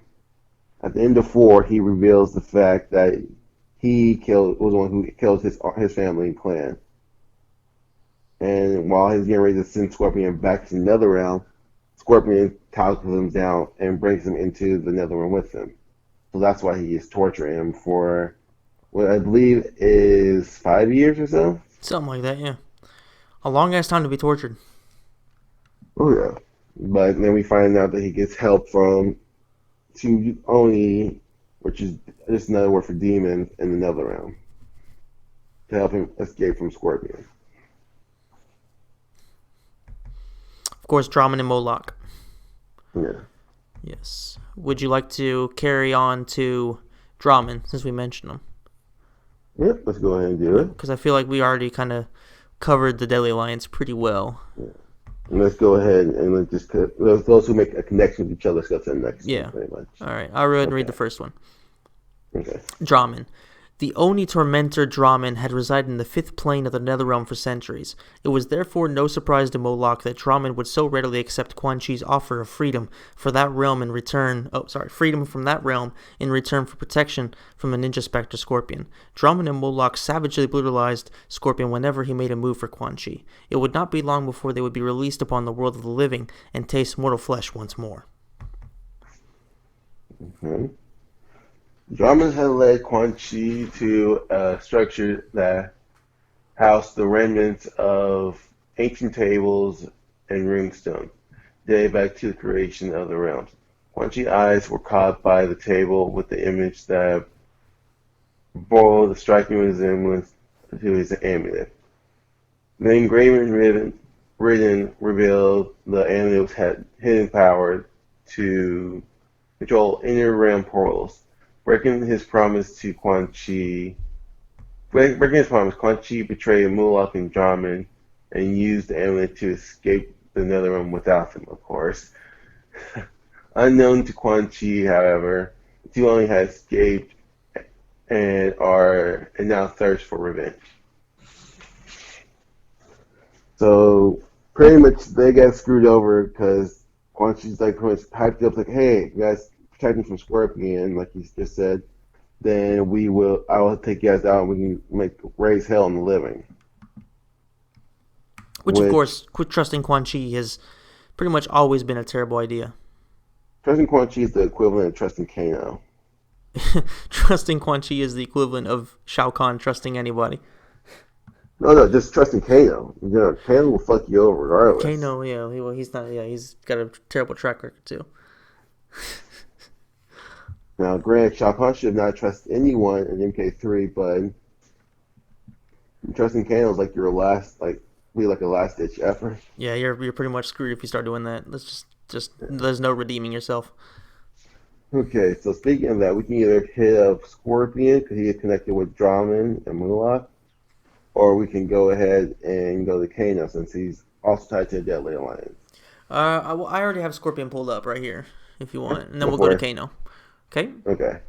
Alright, Scorpion. The Ninja Spectre Scorpion had assumed for many years that Sub-Zero had killed his family and clan, only to later discover, this is much me adding Quan Chi being a dumbass and just revealing it for no damn reason, only later to discover that the true murderer was the sorcerer Quan Chi. After revealing his treachery, Quan Chi then attempted to send Scorpion to the fifth plane of the Netherrealm. Thinking quickly, Scorpion grappled the sorcerer at the last moment and they were both transported to that forbidden realm. This turn of events boded well for Scorpion, as his strength increased the longer he remained there. Quan Chi's power, however, proved to be useless against him. Yeah. Here's how this stuff goes. Now, I feel like we should kind of talk about the costumes while we're looking at these bios as well, too. At some point. Especially for the good ones like this one, or the interesting ones like this one. Well, now that's the thing. If you see it interesting, I see it otherwise. Say after I read this real quick. Okay. Scorpion hunted Quan Chi relentlessly throughout the Netherrealm, thrashing him every chance he could. Eventually, Quan Chi enlisted the help of two Oni to protect him on its onslaught. Quan Chi finally discovered a way out of the Netherrealm through a strange portal. Scorpion rushed to follow him. He emerged in the outworld, but different location.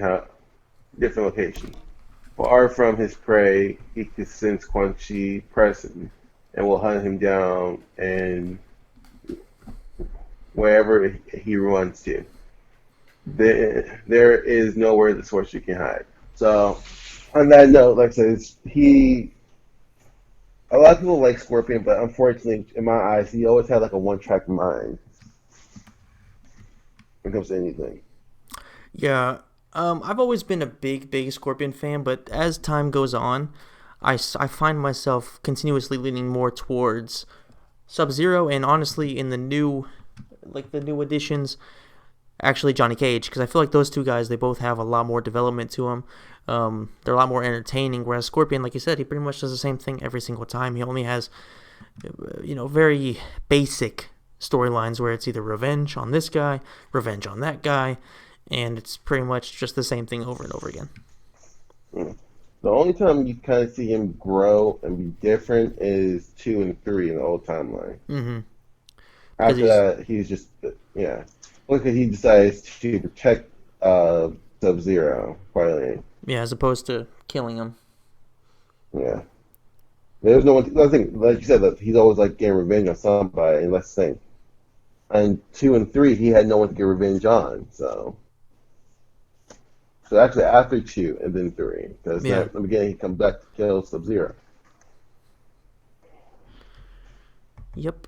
I mean, but if you want to talk about this alternate costume real fast, I mean, he's basically So Ghost Rider. like, so go ahead and tell me what you think about it real quick.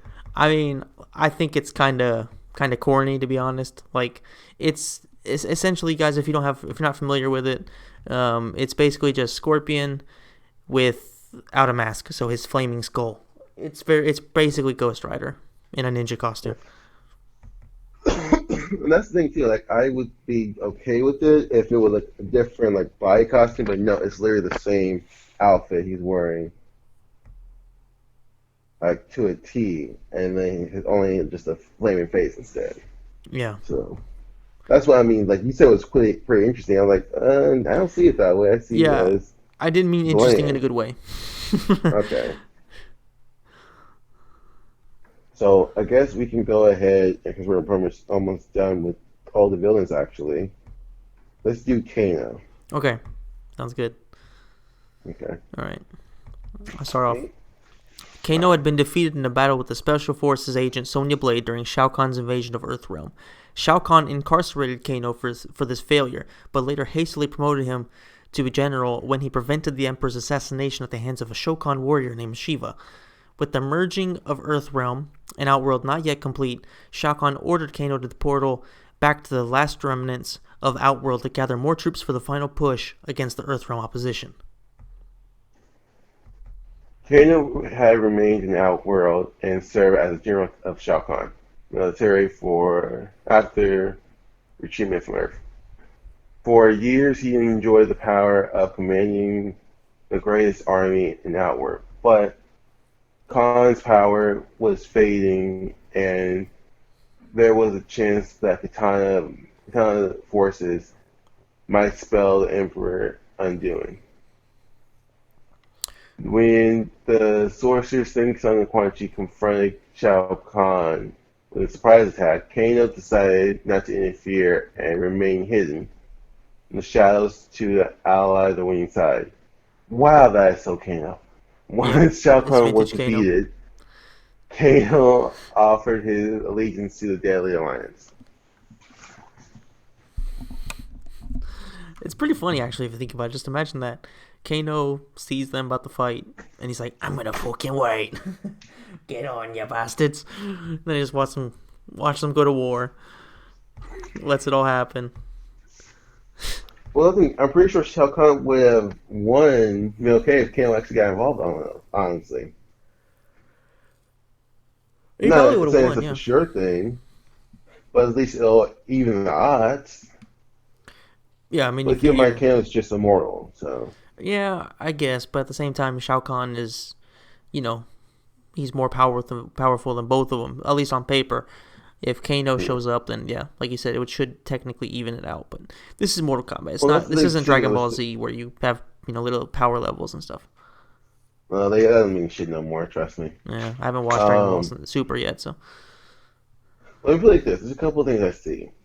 And we can talk about the costumes next after this. okay. But I see this right here where it says, um, when I read it, that pretty much Shao Kahn starting to lose like control and power because Katana's army was just pushing through.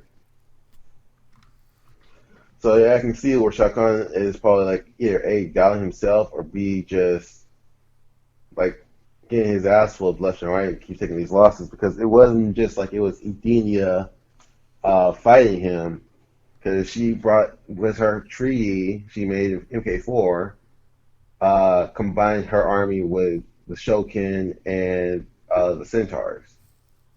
So literally all of Shao Kahn's allies are dead. Well, either dead or betrayed him. Motaro died by Shiva, and then he killed Shiva, and he has Kano left because Shang Tsung is weakened. Quan Chi's now really doesn't work for Shao Kahn. Reptile was in Indiana fighting for Shinnok, which honestly we can go back and see what happened there. So that's like everything just goes back to the point that he wasn't really he pretty much was losing control already. So that's part of the reason why let's say it might have helped a little bit to have Kano added to it. Maybe. Yeah, maybe. I No. don't know. A lot of it, is kind of just down to what ifs. And as always with Kano, if he did actually fight, would he actually do something, or would he prefer the Deadly Alliance? Who knows what would be going through that scumbag's mind? Do me a favor real quick, write that down. Okay. Write that whole thing. That's everything you just said, but that concept though. Of Kano joining in with this one. I'm gonna definitely post that later on tonight just so I can see what people think of that one. Okay. Joining the Deadly Alliance. Yeah. Yeah, I don't know. I think No, it'd be in. fighting with Shao Ah, Kahn at okay. that moment. Yeah, I think it'd be pretty interesting actually, but Yeah. who knows? All right, but let's talk about these two costumes. Which one do you prefer? The first one or the second one? I was about to ask you the same thing.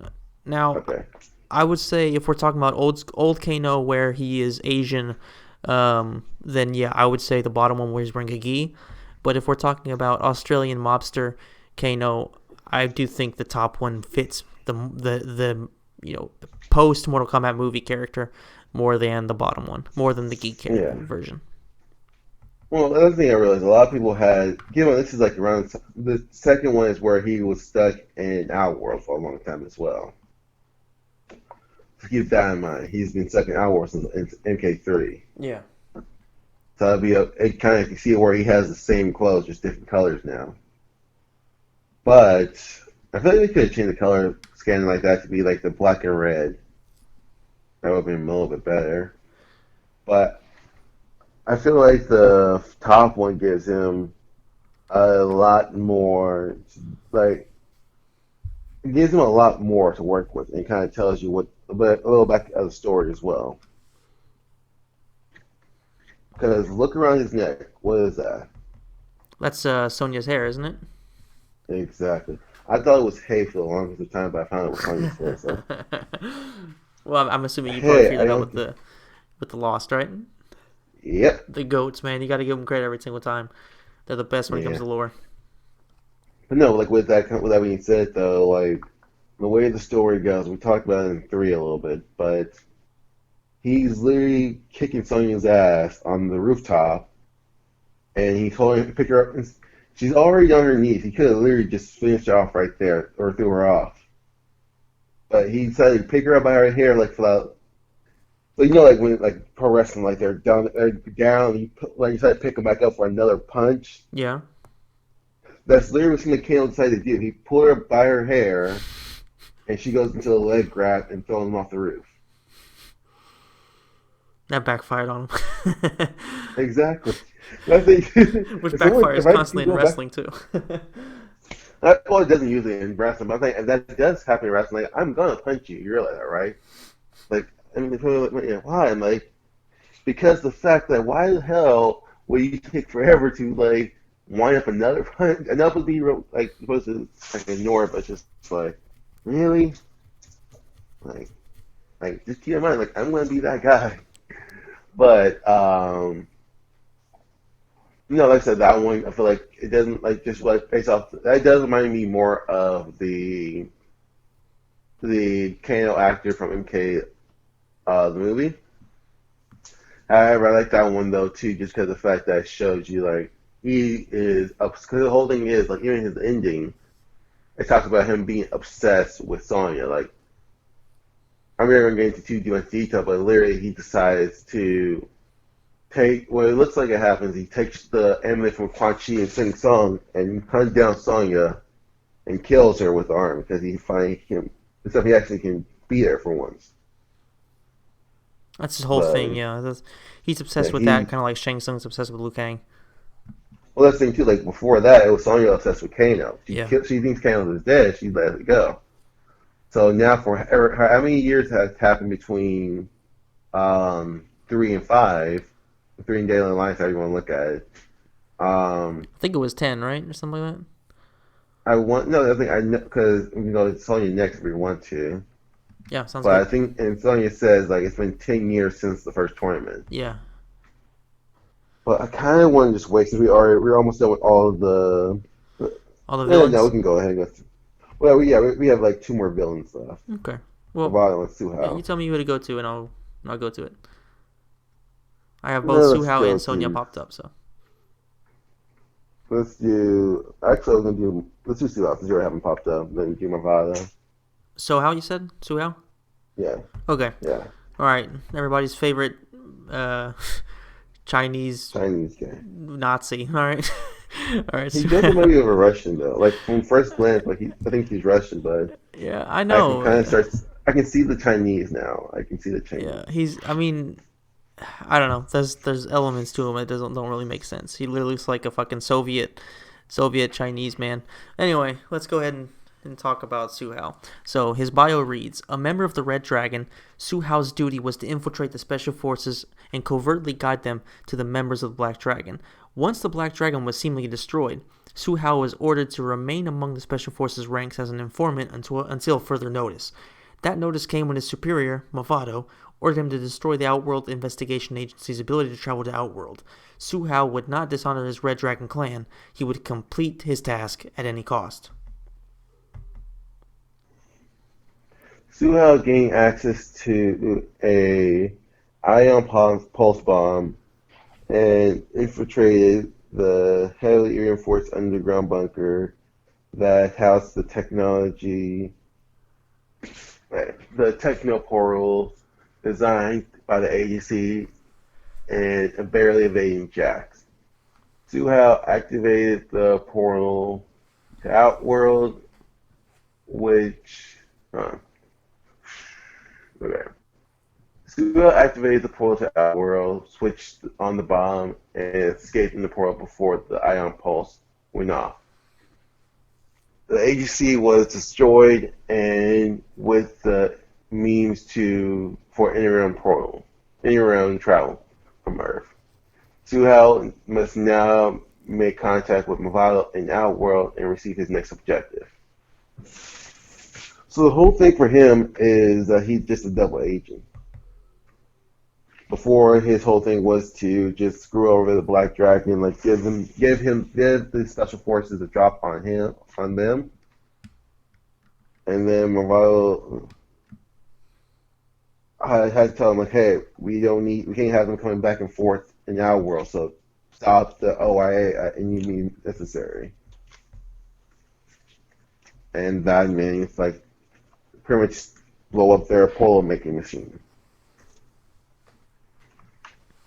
Yeah, this is the first mention we get of the Red Dragon, unless you're reading Movado first. But this is the first game where they're mentioned, right? This is the very beginning of it. Yeah. Yeah. So the whole thing about the Red Dragon is they're gang in Earth realm. Don't get me wrong, but they've been around. They're like a secret gang the entire time. A lot of people who knew about them is the Black Dragon, because even special forces didn't know they existed. But the whole thing was that a rogue Red Dragon thought that they were too conformist and decided he wanted more chaos, like how Kano is, pretty much. And decided to make the Black Dragon as well now. So two being rivals from literally inception of the Black Dragon.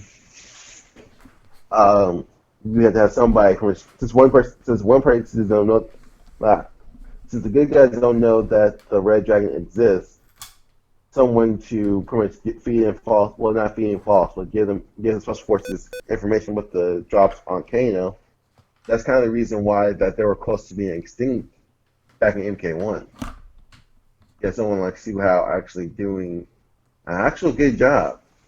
But once the Daily Alliance came to form together, Mala said, I had to cut the clock, like, hey, your whole mission you've been doing, change it. You're pretty much give yourself away now, but inherit Outworld. But Yeah, that's pretty and much I'll say yeah. it's pretty surprising to see a villain actually do a good job for once, or somebody who's not directly correlated to the good side. It's interesting to see, and he's another one of those guys where I guess from a story point of view there were some interesting things about him, but they didn't really execute. I think that there were just too many things going against him to actually give him a chance to be popular. Like, first of all, his look. I guess we can just kind of talk about his costumes. As we already mentioned, in his primary costume, he's wearing what looks like a Soviet hat. He's got something like what Kano has. He has clearly laser Yeah. devices and stuff like that. So he's got bionic upgrades and things of that nature. And just to kind of give you, for anybody who's, I don't know, he looks like Nappa. If Nappa was clearly Asian from his name and from the way he looks, fused with a bit of Nazisms with his facial hair and a Russian hat. So he's just like this awkward mix of just things that don't have anything to really do with each other. Yeah. So I think he was just kind of a failed concept, and that always Well, put that's the people thing too. off. That's the thing too. If your look isn't good at all, then no one's gonna want to mess with you like that. That's just with any. That's just with anything really. Yeah, If your character looks like shit, then they're not gonna. Nobody's gonna want to play with that character. basically, yeah. You can Therefore, he be as goes cool into as you want. shit. It's just not going to work. Yeah. Yeah, but despite saying that, I still think his primary is better than his alternate. His alternate is basically the only Yeah. difference is he's not wearing a shirt, or he's not No wearing, hat, yeah, white no, pants. yeah, he's not, sorry, not a shirt. He's not wearing a shirt in the first one either. Then no hat, different color pants, and he's wearing gloves. Um, yeah, not a fan. Not a fan. That's it. No, that's it. Like, so we never really delve into. That's why I kind of want to give these characters who even you hate a second chance almost, just because of the fact that we just go. Me and me, you have gone off the looks for a while on like we only care about the story and like the main parts of it. Those extra added parts like with Darius, Dairu, Hikaru. Hikaru's the only one who looks good out of those people, but it's like no one really cares about the other two because they just look generic, really. Yeah, So that's something I would take. Then we probably have to keep that in mind when we go into that next time. But sounds good. okay, but like I said, but as a story though concept, Suya's a great character though. I agree After with that reading it 100%. actually, yeah. But now since we know about the Red Dragon, let's go ahead and seal that off now with him. Okay, we'll go on to Movado. The Yeah. Red Dragon had existed for 4 centuries as a secretive criminal organization. Members such as Movado were highly skilled and disciplined warriors, but in the last century, many of the more reckless members became dissatisfied with the restraints the code of the Red Dragon placed on them and broke away to form their own gang. Since then, it has been the Red Dragon's #1 priority to completely eradicate the infidels known collectively as the Black Dragon. It was thought that the Black Dragon had been completely destroyed until Mavile was approached by the two sorcerers, Sing Song and Quan Chi. The sorcerers offered to hand over the last member of the Black Dragon, Kano, in return for Mavile's assistance in eliminating the spy in Outworld. Mavile accepted and offered to travel to Outworld with Quan Chi and Sing Song by way of a secret interim portal located in the Lost Sea. Swordsman, who's been spying on the Sing Song the past few months, will soon be eliminated. Okay. Well, first of all, like the Red Dragon as a faction, I think is actually more interesting to me than the Black Dragon because I feel like Kano and the Black Dragon in general are pretty much just arms dealers, and there's really not too much to them. The Red Dragon, however, they're underground, they're unknown. They there's a lot more to them. There's a lot more history to them to be explored. I just feel They like pride themselves on not being found out. exactly they literally work in the shadows, whereas the Red Dragon are in your face, just trying to wreak No, havoc. opposite. Black Dragon. Black Yep, Dragon. exactly. Sorry, my bad. I meant to say Black Dragon. So yeah, I just feel like the Red Dragon as a concept is great.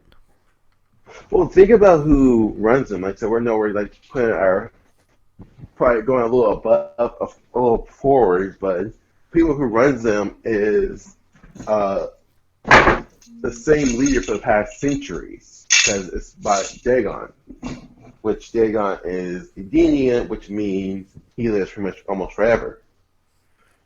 That being said, him living or at least having eternal youth kind of means he'll be the leader forever. He has more combat training than all of them combined. He has powers, and he's actually really smart.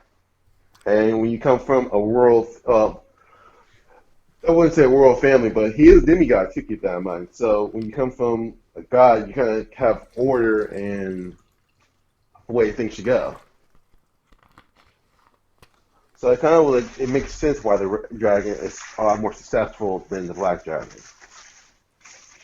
Absolutely, if you consider the fact that Dagon is leader one and Kano is the leader of the other, you kind of start to Yeah. understand why there's a difference in So keep in quality. mind, Kano got the leadership later in life, though. Keep in mind, That's because true. That is it's that true. within the past century. Yeah, Kano's 900 years old.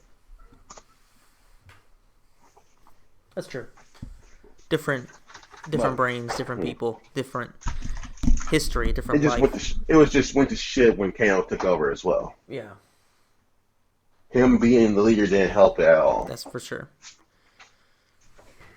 All right, so before we actually move forward, yeah, this one is, I would say, like we were talking about interesting costumes. I think this one is actually one of the. I'm not gonna say the better ones because I don't necessarily think the alternate costume is particularly good, but it's way different than the primary. So the primary is him wearing a long trench coat, all black. He's wearing gauntlets, and everything is black. So at first glance, he looks like a vampire. Yeah. And of And course we then know the second Naitara one, is it the looks only one like, that's a vampire. yeah. Well, in the second one, it kind of fits the same theme almost, but it's like he looks like a medieval knight though, Yeah, he's wearing or a chainmail, Spanish. and he's Yeah, wearing and a the only Spanish thing that's conquistador. That's what it reminded me of. yeah, I could see that for sure. The only thing that's not quite uh, European is the little mask covering his mouth and his nose. That's very Asian. But other than that, then it does look like something you could see over here. But I guess technically you could say it could look like a samurai outfit too. Not Hmm. it's missing the mask and it's missing a few other things, but it could definitely be a samurai armor too. But I this think is one of the better ones. When we go to Armageddon, we're probably just going to just um, because there's not really much to read up on really there. But when it comes to Armageddon, we're probably just going to watch the conquest mode itself. That sounds good.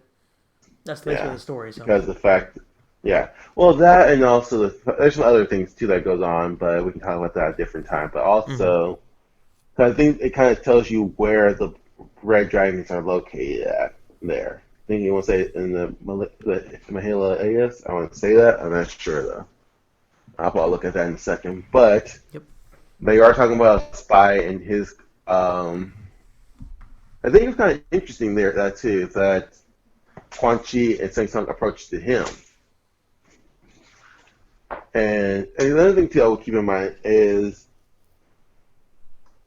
Shang Tsung and Quan Chi kind of do follow the same. Well, they started this trend the first time, but it's kind of like. Did you ever read the MKX comics? I did, yeah. When they first came out.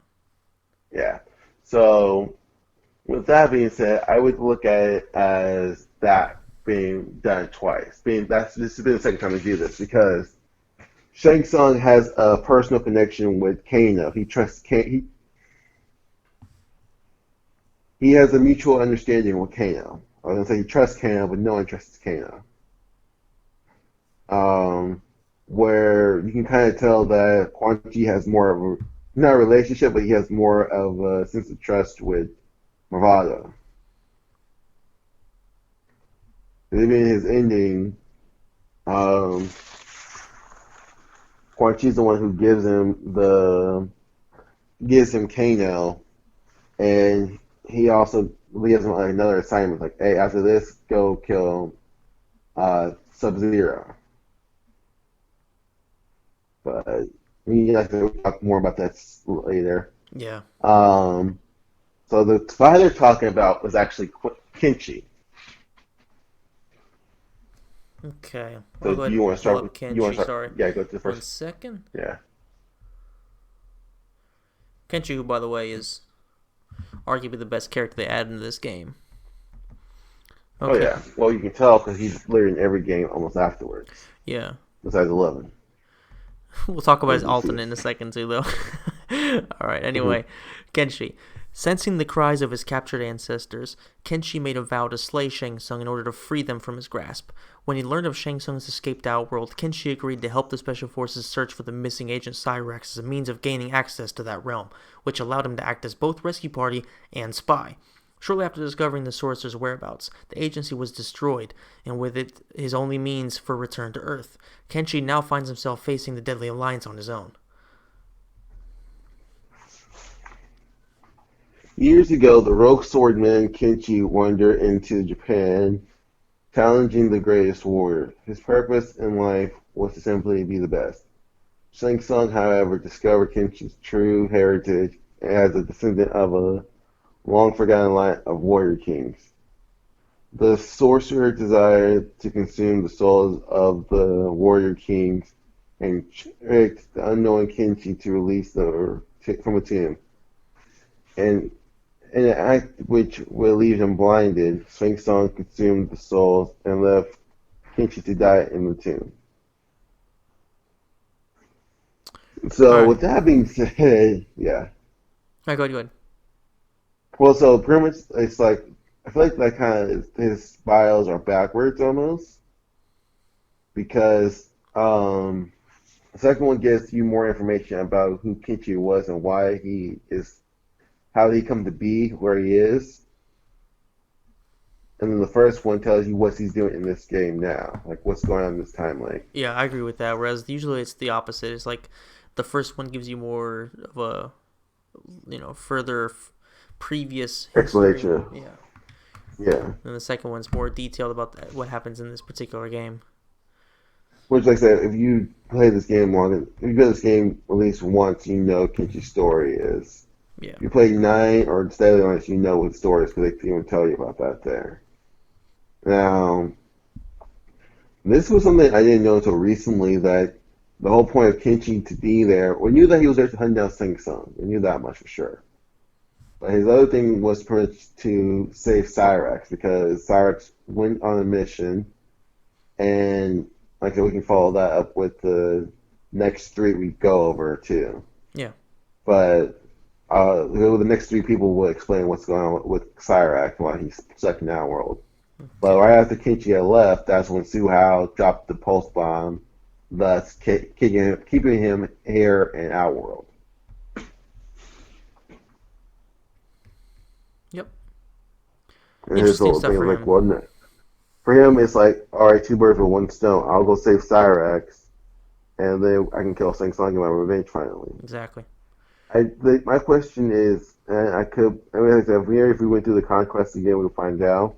My question is, did he already know the Deadly Alliance existed before he left, though? Like, was Hmm. that explained? I think we'll find that information out reading Jack's information, a bit bio, but we can come back to that shortly. Yes. But costumes, I like both of them honestly. Uh, okay. I definitely like the first one a lot more. Like, it's not even Oh close. yeah. I feel like the second one is too Street Fighter. It's like Cobra before Cobra was a thing. It's like Cobra mixed with Jin from Tekken. I can see because it's like the whole gi thing, but after that, I don't know. I think just because he played different from those two both, I never saw it like that. Okay, I could see that for But, sure. but I Fair think the whole enough. thing was Kenshi, like, the telekinesis, kind of what gave him that little nudge in the right direction as well. Keep in mind as well that speaking of his telekinesis, he's the one. I think this is like one of the like little Easter eggs you people want to make sure you drop, and we might get that information come Deception as well. But the way he learned his telekinesis, well, at least the teleslam, where he literally lifts you up and slams you down. He learned that from Ermac for helping him clear his mind, pretty much. Yeah. I'm not sure. I have to look and find out, but I think even in Deadly Alliance he had the teleslam as well. Let's see, go down a little bit. Let's see. Moves. He had So the push, yeah, he has the telekinetic slam. slam. Yep. Yeah, but yeah, I think like I said, overall, like, and also he was the only one who wasn't affected by Sonic Kiss of Death move. Because the whole thing was that it will blind you. You can't blind a blind man, so like everyone else would like do like the same animation of like trying to like you cut anything like you're like saying why do people do that? I feel like that makes it worse. Yeah. Like when you cut anything like you fan your eyes because your eyes are tearing up. It's kind of like the same animation everyone would do in Deadly Alliance, and Hitch is the only one who would like no sell it. So yeah, That was always a weird thing. Yeah. which part? Him no selling or the Kiss of Death? Both of them. Yeah. Well, let's go ahead and go to the guy he was supposed to rescue, Okay. Going over to Cyrax. Mr. Cyrax. Okay. Cyrax. The cyborg ninja Cyrax had regained his soul with the aid of Special Forces agents Sonya Blade and Jackson Briggs. In return for the help, he joined the Special Forces Outworld Investigation Agency and became a scout in the realm of Outworld. On his last transport to that realm, Cyrax was ambushed by a reptilian creature. His arm console was damaged in the struggle, and with it, his inter-realm portal technology. He defeated the creature, but will have to find some other means to return to Earthrealm.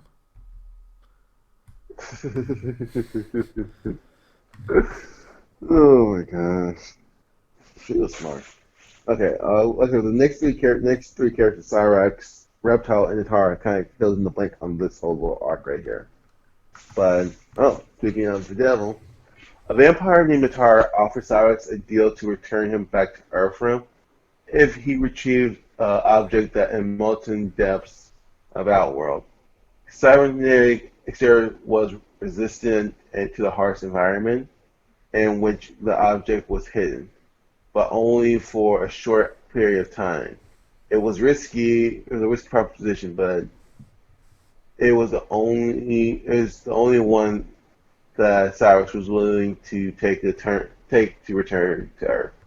Although he did not fully trust Natara, he agreed to travel with her to the location of the mysterious object. So, um, there are two things. I think I mentioned about Moralo as well. The whole point of him having the hooked swords as well is kind of like fucks other characters over going forward as well. Um, Apparently he killed Cabal for them, and he kept them as a trophy. So him and Sonya have something in common: the fact that they both like to hunt like dragons. Him and her and Movado. But instead of taking them to jail and putting them in prison, Movado looks to kill them and take their weapons as a trophy. At least he did with Cabal. Yeah.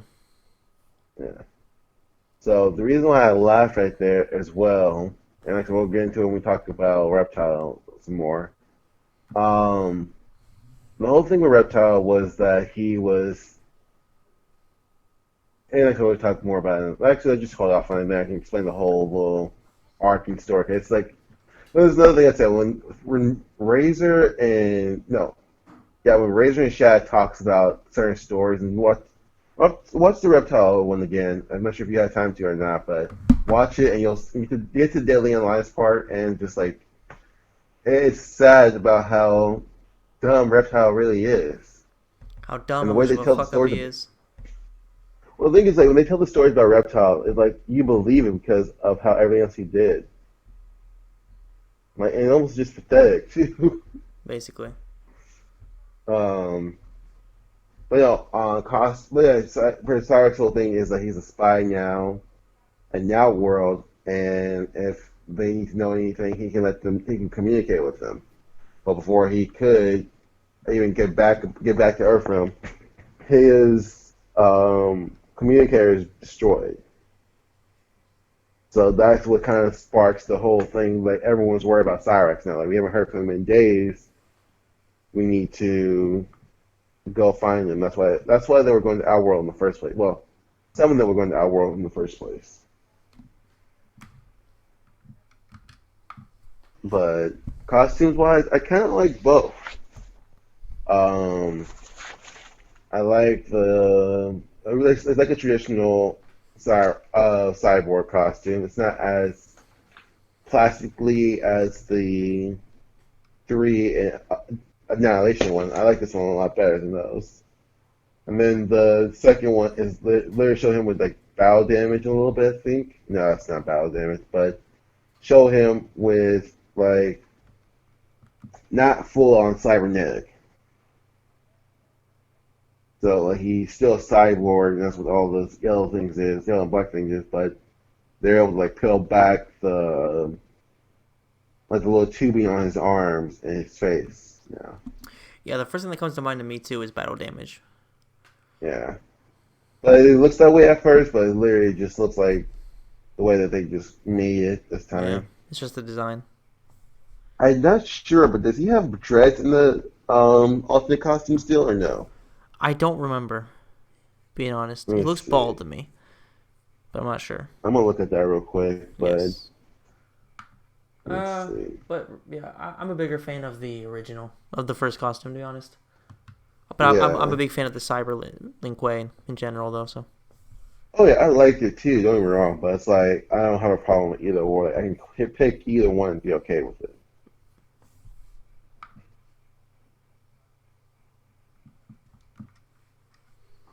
yeah. Um. Other than Go ahead that, and go to Reptile. yeah. But Cyrax, I definitely think is one of my favorite of the cybers, if not the my Oh yeah. favorite. Maybe Sector's a little bit better just because he has a little bit more to him, at least in terms of potential. All right, Reptile. Well, Poor here's old the thing Reptile. about here's the thing about well, yeah, let's go and read this one real quick. All right. Reptile had discovered the plot devised by Shang Tsung and Quan Chi to assassinate Shao Kahn, but on his way to inform his master, he was distracted by a vampire woman named Nitara. She led him to the hidden base camp of Katana's forces. Knowing the location of the base would be a great help to the Emperor in the war against Denia and the Shokan. Eager to relay all he had learned, Reptile raced back to Shao Kahn's fortress, only to discover him lying dead on the throne room floor. Classic Reptile failing. All right. Reptile devoured. Right. Reptile's detour to Katana's base camp delayed him just long enough for Shang Tsung and Quan Chi to spring their attack on Shao Kahn.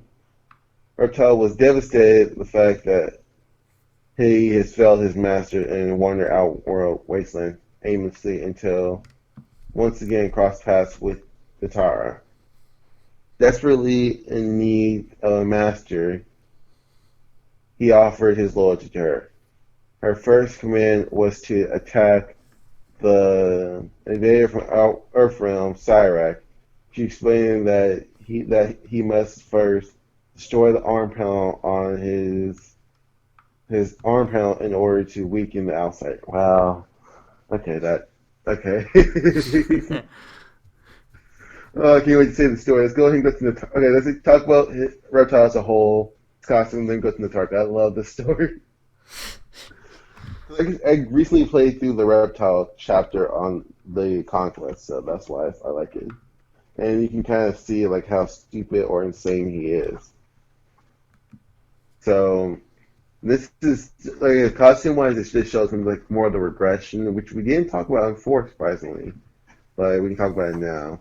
The regression from him changing from MK2 and 1 to now. And the thing with that is being that him now being near a matriarch of his race, that they start to deform and revert back to their raptor state, which also means his not only does he deform as a physically but mentally as well. So he is like mentally ill. After he joins Natara in the story, he is literally convinced that she's Katana and she betrayed him, and he sees himself. He's pretty much finding Natara, but he sees himself as beating up Sing Song, Quan Chi, and Katana now. All because they're enemies of Shao Kahn. Like the entire time he's fighting Natara.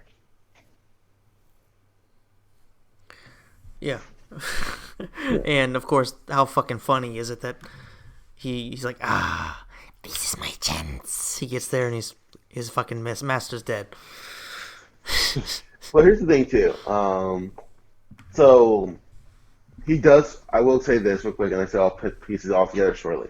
He does fight reps. I was used to he fights Cyrax, but guess what is? And he actually beats up Cyrax pretty bad. But guess what's the thing that scares him off? Actually, no. I want to say sure I have this quote right. So hold on. Go to messages. He actually does good and he beats up Cyrax though. I will give him credit for that. He wins a fight. Or, not really, but he was doing well.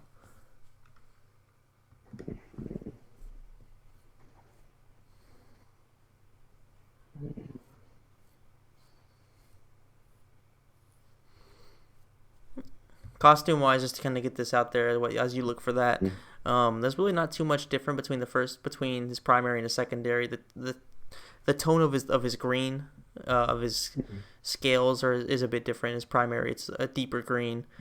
His secondary, it's a bit more of a diarrhea green, I guess you could call it. I don't know. I like his primary more just because he's wearing a ninja outfit, so it looks more like a traditional reptile, but with, of course, the evolution of reptile as a look. Yeah, that's the thing too. I saw it. I never was a fan of it really. I'm not a fan of Reptile's look as this version, honestly. Yeah. I mean, I agree with you. It's literally the same thing, just one makes him look more savage than the other. So I can kind of see that though. So in the second one, it's more savage looking reptile, as if he's been roaming around. The first one is more of a ninja based one as I'm looking at it in detail. So I will give them credit for that, but the whole shape of reptile, I think they did better in Shadow Monks and Armageddon than they did with this one. Yeah, I would probably agree with that, yeah. I'm not a big fan of him looking like a lizard in general, though.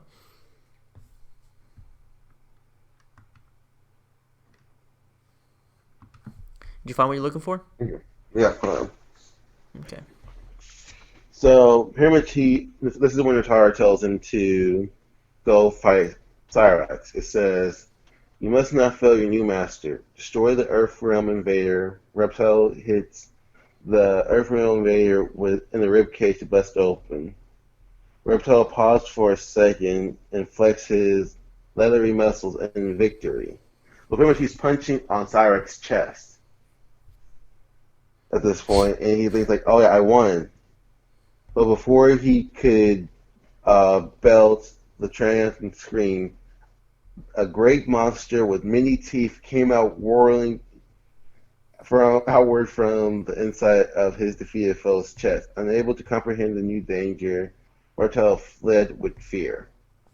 So you know what he's talking about, right? Uh, What's the Illuminate. thing that pops out? What pops out at Cyrax's chest? I mean, it's his net. And the buzzsaw. Yeah. So he's over here like pretty much punching on Cyrus's chest, like, I did it, yeah, Oh look yeah. at me now. And then like the again, a metal monster with many teeth. And you gotta keep in mind, like he's not in his right head. Two, they're in our world, so they might even have. It's really confusing on how far progressive is our world really, but he's never seen Buzzsaw before, so that's what scared him. He ran away. But I don't think they gave Cyrix a net in this game actually, too. Well, I can't recall that actually. Now that I think about Let it. me check. Go ahead and click Natara and see, like, pull up her flyer real quick. But let me check to see if they gave him a net. Okay. He has far. Alright, that doesn't tell me that's there or not. Close. Okay, I think those are bombs. It's like, yeah, he didn't have the net in this game. Huh, so weird. Okay. So you go and read the first one, I'll read the second one. All right, Nitara. The vampire Nitara had at long last discovered the location of the orb that bound her realm to Outworld. Unfortunately, it rested in a location she could never access. However, the ninja cyborg Cyrax of Earthrealm had the ability to retrieve it for her. Through careful manipulation, she convinced Reptile to engage Cyrax in combat and destroy his arm pin on the process. The damage to his transporter left him stranded in Outworld. Her plan was coming together beautifully. Tara offered to send Cyrix back to Earthrealm if he could retrieve the orb from the hidden place. Tara carried the gemstone around her neck. Let me see that real quick. Oh, she does have extra gemstone on her original costume. That's nice. So around her neck, and these gemstones were made from her people to transfer realms. They had done so for ages and had even visited Earth regularly to search for blood. Oh, that's how we have vampires in our world. Cyrus had no choice but to accept her offer and journey into presumably location of the orb. Yeah. As they travel across our world, however, they had a strange feeling that they were being followed. Okay, so fill in the blanks of the story finally. So the Tar, like I said, Tar is like kind of the original stance on this whole little arc right here, where she is only here because she found out where it has to free her people from Outworld finally, and so orb that's in the molten lava. Mm-hmm. She can't go in there for obvious reasons, but Reptile, Cyrix can because of his armor.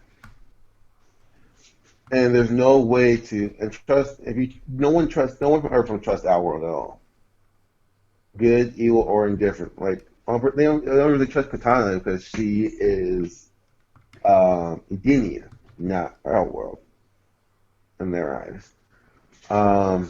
So the only way he can really get her to trust him is to only give him to trust her is to like give him no choice but to trust me. So instead of like attacking him and saying, "Oh, I can fix this later," you get someone else who he doesn't trust already, Reptile, a known enemy, to attack him. And she says, "Make sure you hit his arm because that will stop him from being as strong." And so she tricks Reptile, saying like, "Oh, I'm an archaeologist. I know all about your people. I know why you're feeling the way you are." Which she told him the truth on a lot of stuff. She don't get me wrong, but the whole point was just to get him to attack Cyrax so she can get him to go in the lava, retrieve the orb, and she can get it back to her land. Her people can be freed again. Well, it's just another case of Reptile being manipulated into doing something. Oh yeah, I mean it kind of works out for Reptile in the end, but Well, let's just say still, but that the whole point. of all the people that manipulated him, she was the one that did the least damage, Well, technically. oh, I say yes and no. As Mentally, in, yeah, I just she didn't try to screw him over completely. Like she no, did she give did. him That's her. correct intel. No, her whole plan was to screw him over. The only people who can do that intel is us. I guess you're right. Yeah. Like because his people are going extinct, and everybody who keeps telling him that I will free your people, I will send you back in time to release your people, except Chameleon. He trusts, and they either they fail or they're just going to kill him anyway. Poor guy. Yeah. It really is just kind of But, sad. but at the end of this, we're saying that at the end of her bio on the second one, it said that she feel like they're being followed. That's Reptile coming turning them down because this is what happened with the whole Deadly Alliance arc. We know that Reptile was just going around. He saw Quan Chi and Sing Sung talking with each other, and he overheard them saying that let's go kill Shao Kahn. Well, this would be great if we have our stories and we have animations with it. I'm saying I got to stop it, but if we can make animation of this stuff happening, that'd be great. If we could figure something But out eventually, way down the line. yeah. I mean, we have nothing but time right now, so it makes sense. Well, one of us figure out how to animate. I Yeah. have more time than you, so I just gotta get a computer again. But so as she sees Reptile getting ready to go tell on them, and she needs Shao Kahn like out the picture still. But anyway, there's a lot of people like in the instructional manual and the game guide. Um, they like tell you like the alignment of people. So it's theory only three options: good, evil, neutral. There's only two people who are neutral, and that is Scorpion and Natara. Like, they're only there for their own fruition. For their own benefit, yeah. Exactly. And so she stops Reptile out of the see Reptile and say, "Hey, you shouldn't be like this." And then he's confused, and she tells him, "I'm an archaeologist. I'm a researcher. I do this all the time, but you shouldn't be like this. You should be more, um, not human, but Humanoid. humanoid." Yeah, perfect.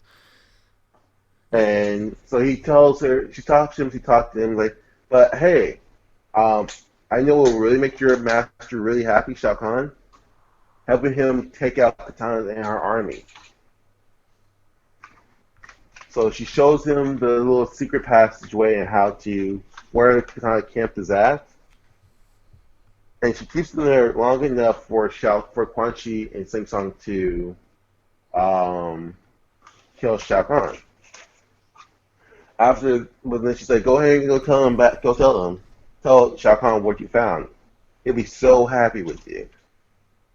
And he runs across the plains and run to the castle, and he finds Shao Kahn dead on the floor.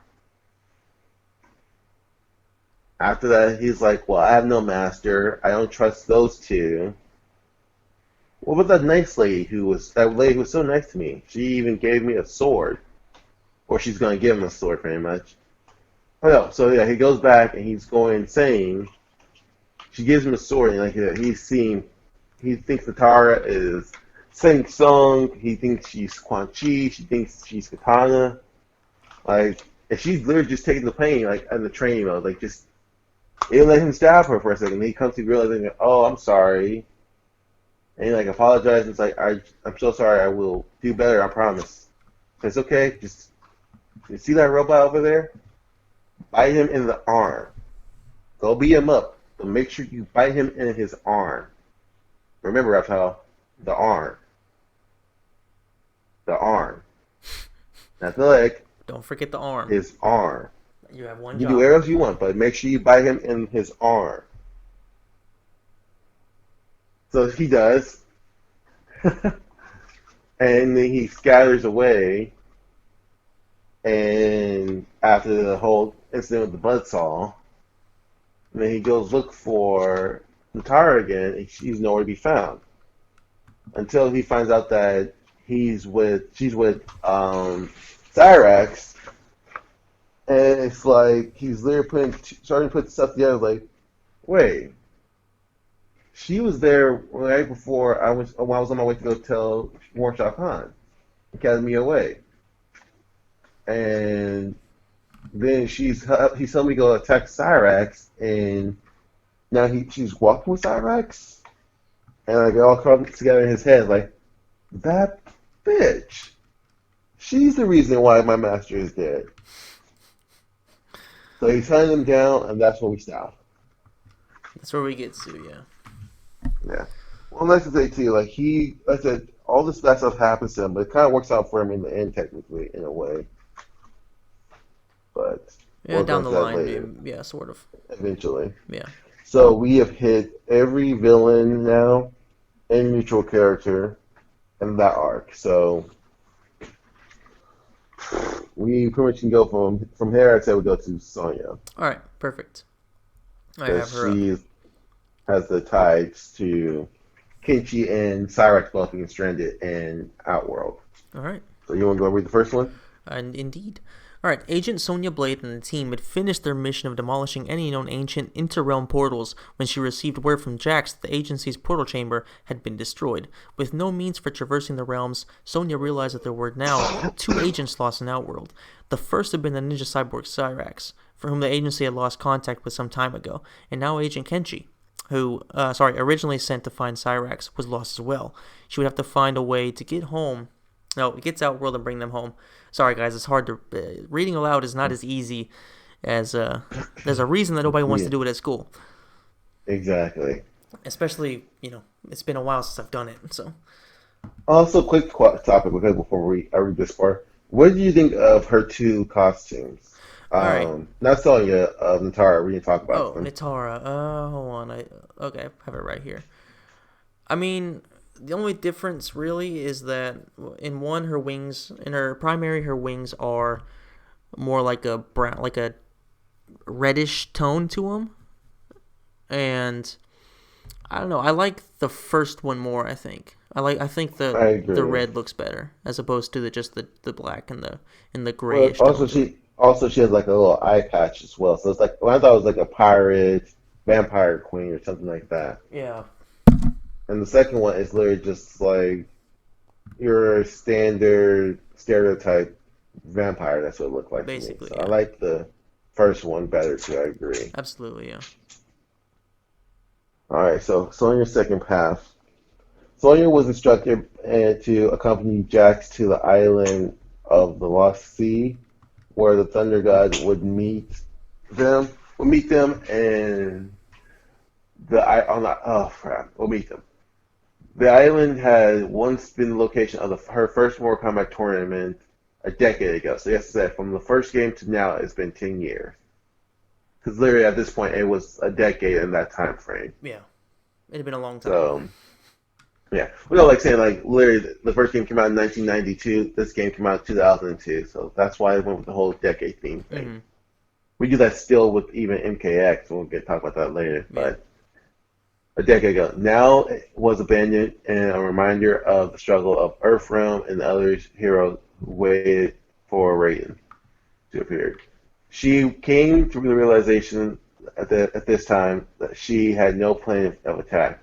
So all Sonya knew for sure was somehow she had to rescue her fellow agent as her special forces training dictated no man is left behind. So that being said too, first of all, let's go and talk about the costumes real quick. okay, all First of right. all, I will say that she has both her costumes are really good, actually. I agree with that Like for as a Sonya levels. military actual theme, yeah. Yeah, Like, actually, let me see those things in there. I don't really know how much I like the general one. Where she's just as a general. I Um, I like it for the fact that it actually shows her actually being army based and not someone doing not gymnastic, but it's a Zumba class yeah, like the other ones did. I've What was always the only hated other? the cut up shirt, Yeah. cut off shirt. So which one are you talking about? You hit the first one or the second one? You I know I that. I have no, in the primary I've always hated the cut off shirt because it just looks kind of stupid on somebody who's supposed to be an agent. Yeah. Well, like Sonya always had like the tank top shirt like that anyway, though. I mean, yeah, it's like a little too cut off. But I think it doesn't look like a tank top now because of the fact of the jacket. But Hmm. the jacket does fit her though. The only problem I really have is the thong. Oh yeah, that's the issue. Yeah. Well, not even the fact that it's an issue, the fact that it looks like it is literally been tattooed, it's a tattoo thong. Yeah. Like, look at it. It definitely looks like it. And that's the thing too. Like, I don't hate the costume on certain people because of the fact that the 3D engine was not super good when it came to Yeah. making characters, and the fact, like I said, that they just reused either the same aspect or they didn't really do anything really different with them. They didn't really make another one for her. But I do like the second one as well, her alternate. Yeah, I'm not a huge fan of either one, but I don't dislike either one of them. Let's put it that way. Exactly.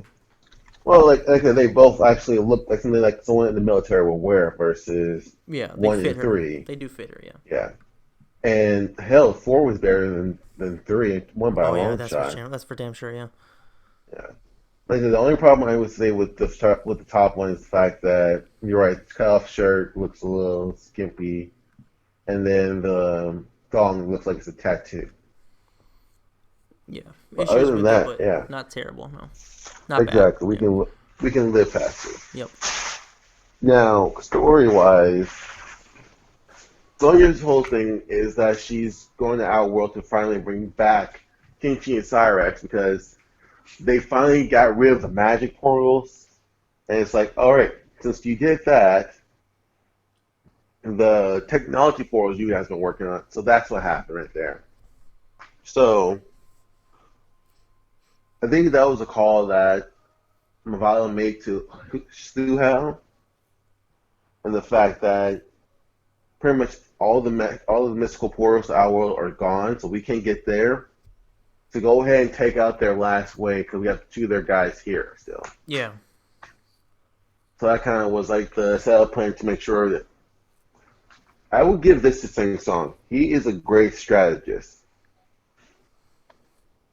Because That's for anyway, sure. the same way he got Sonya to the first tournament was tricking her with Kano. And I'm pretty sure that either Kano or Mavala came up with this idea. Not Kano, Sing Song or Mavala came up with the idea for um, tricking Sonya into coming here again by sending, make sure like Kinchi's here as well. He's because they knew Kinchi was there already because he was a spy.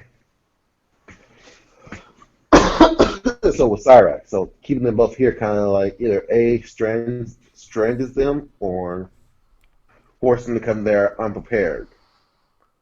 Either way, they're moving not based on what they want to do, but based on what they have to do. So it kind of puts them in the hands of Shang Tsung and Quan Chi. Exactly. But um, Okay.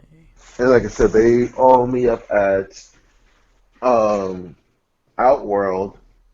I mean, they all meet up on Sing Song's Island pretty much, and they get ready to go there.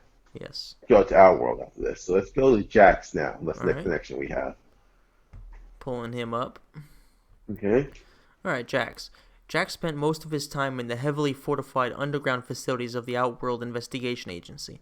From an enormous underground chamber, Jax would send his agents to other realms by way of a man-made inter-realm portals. Two of his agents, the cyborg ninja Cyrax and the rogue swordsman Kenshi, had been assigned to the realm of Outworld, a domain of strange creatures and maniacal sorcerers.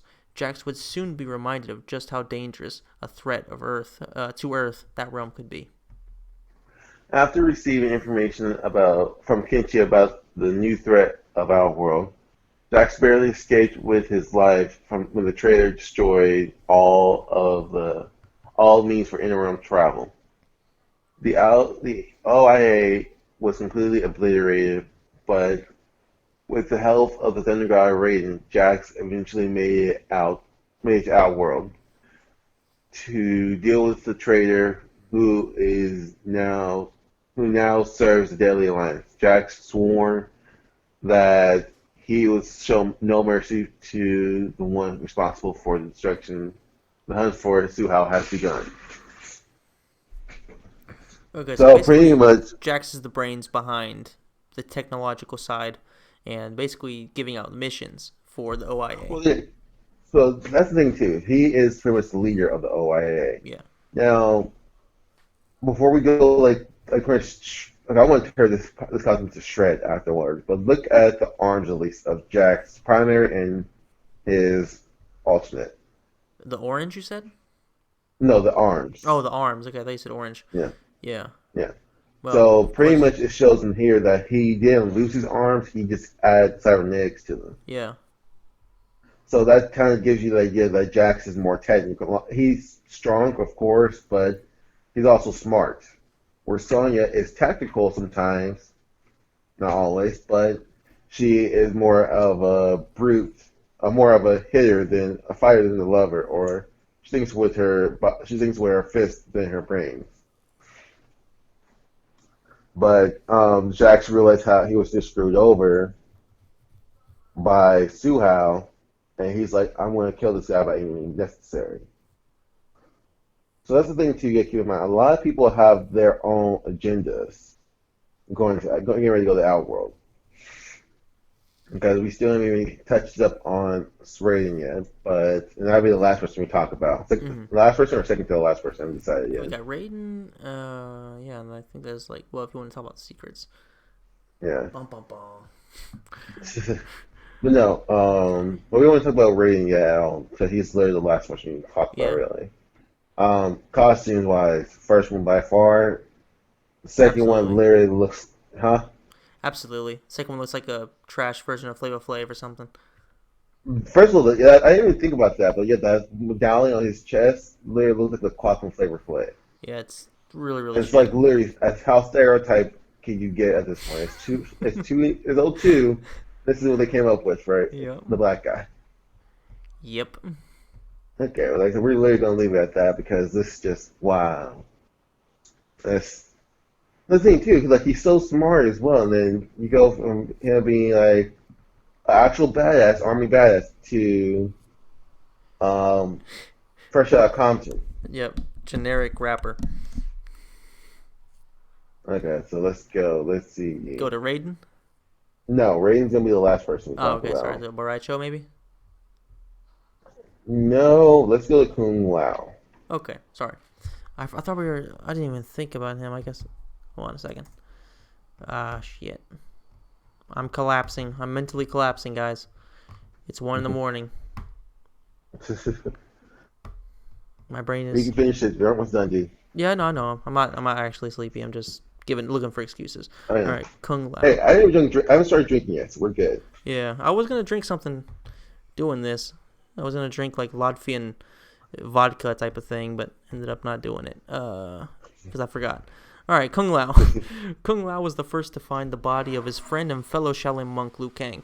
He later discovered that it was in fact Shang Tsung who dealt the fatal blow. Enraged, Kung Lao abandoned his Shaolin beliefs and vowed revenge against the sorcerer. He knew that his fighting skill would not be sufficient to best Shang Tsung.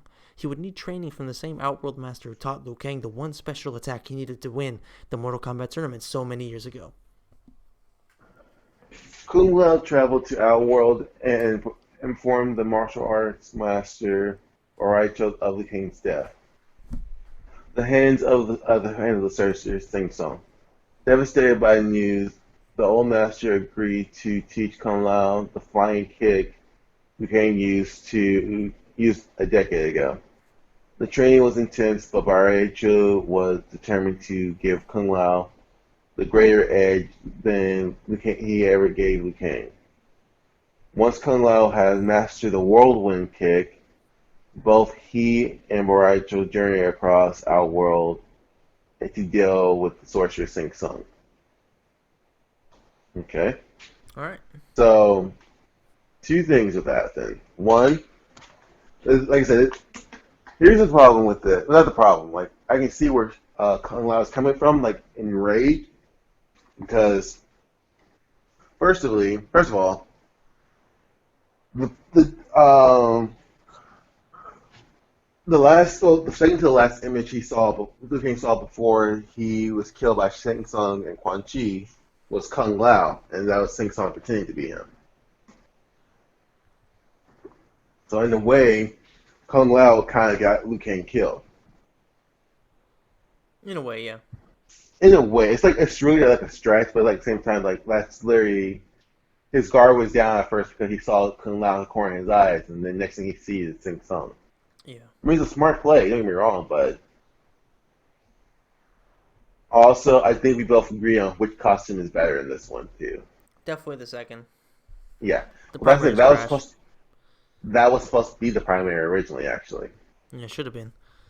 Yeah, but they just I guess something happened at the last moment. And they not like they chose to, like it was like a glitch or something happened that literally that's how the game got shipped out. Oh, okay, okay. So, So it wasn't intentional. All right. yeah,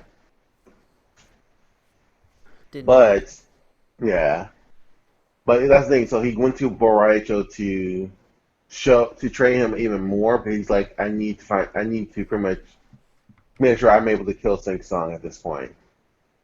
But I think Brock's like, all right, I want to teach you this move as well because of the fact I want to make sure you are able to kill Sing Song, unlike your counterpart Liu Kang. And that's the thing too. It's like literally this. If this is like the only other thing I can see. Um, well, actually, now I'm kind of curious. That was more research soon because last we checked, he was in Outworld. Remember? Yeah, So it's like he went to his Outworld, and he came to Earth, back to Earth realm, and he went back to Outworld again. That's literally what happened. basically. Yeah. But I think with that note, we can go ahead and go to Boraichu. Okay. Because like I said, other than like this, his bio pretty much sums up what's going on in Daily Alliance for him. Yeah, that'll be a quick one for him. Yeah. All right, So Boracho. Boraichu. During the years that Shang Tsung had sponsored the Mortal Kombat tournaments on Earth, the Outworld Master Bo Raicho was secretly training warriors for competition. It is even speculated that it was he who brought the fighting style of drunken boxing to Earthrealm. After many years, he finally discovered the Shaolin monk Liu Kang and taught him the martial arts moves he needed to defeat Shang Tsung. Later, with the tournament securely in the hands of the Shaolin, his teachings were no longer needed, and he returned to Outworld. Boraichu would have been unable to compete against Sing Song in the Mortal Kombat tournament on Earth. His Outworld birthplace guaranteed his victory would have been the name of Shao Kahn. But the conflict this time was not a tournament to prevail an evil emperor from consuming another realm. This was to battle and save his own realm from the tyranny of the two sorcerers. Nothing could hold him back from the challenge that lay before him. The wrath of Boraicho would be unleashed once again. So Yeah, so pretty much essentially, like back to what you said. Boruto was essentially training people to go and defeat Shang Tsung, and of course, defeat Shao Kahn. But like you mentioned, there are certain times where things don't really make sense. Because we know from this bio in particular that if you are from Outworld, you can't actually compete for Earthrealm and vice versa. So why would Sub Zero be fighting for Shang Tsung? It doesn't work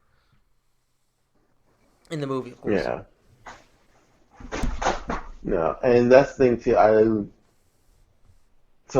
think so.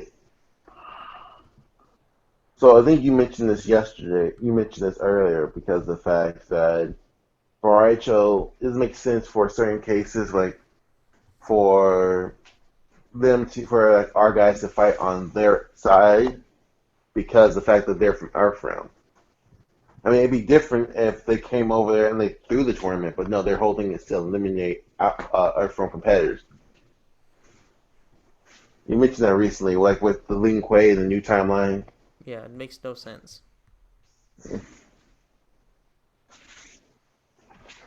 No, and that's the thing. So the whole point with this is saying that I have no fucks to give anymore. So I'm fighting. I want to help you guys fight Quan Chi and Sing Sung.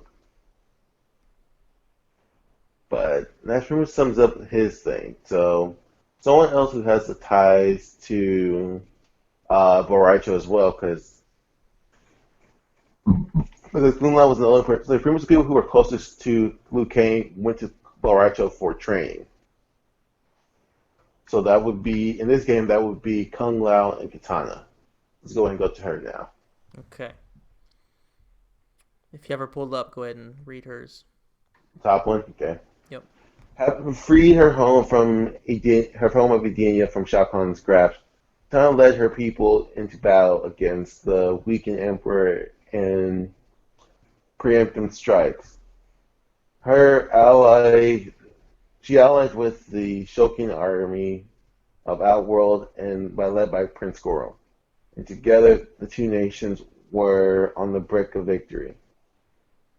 Tragedy struck when Goro was killed in battle a and the Shokin army spiraled into a leaderless chaos. But in strange turn of events, Shao Kahn was slain by unknown assailants. Her and Kane, wait,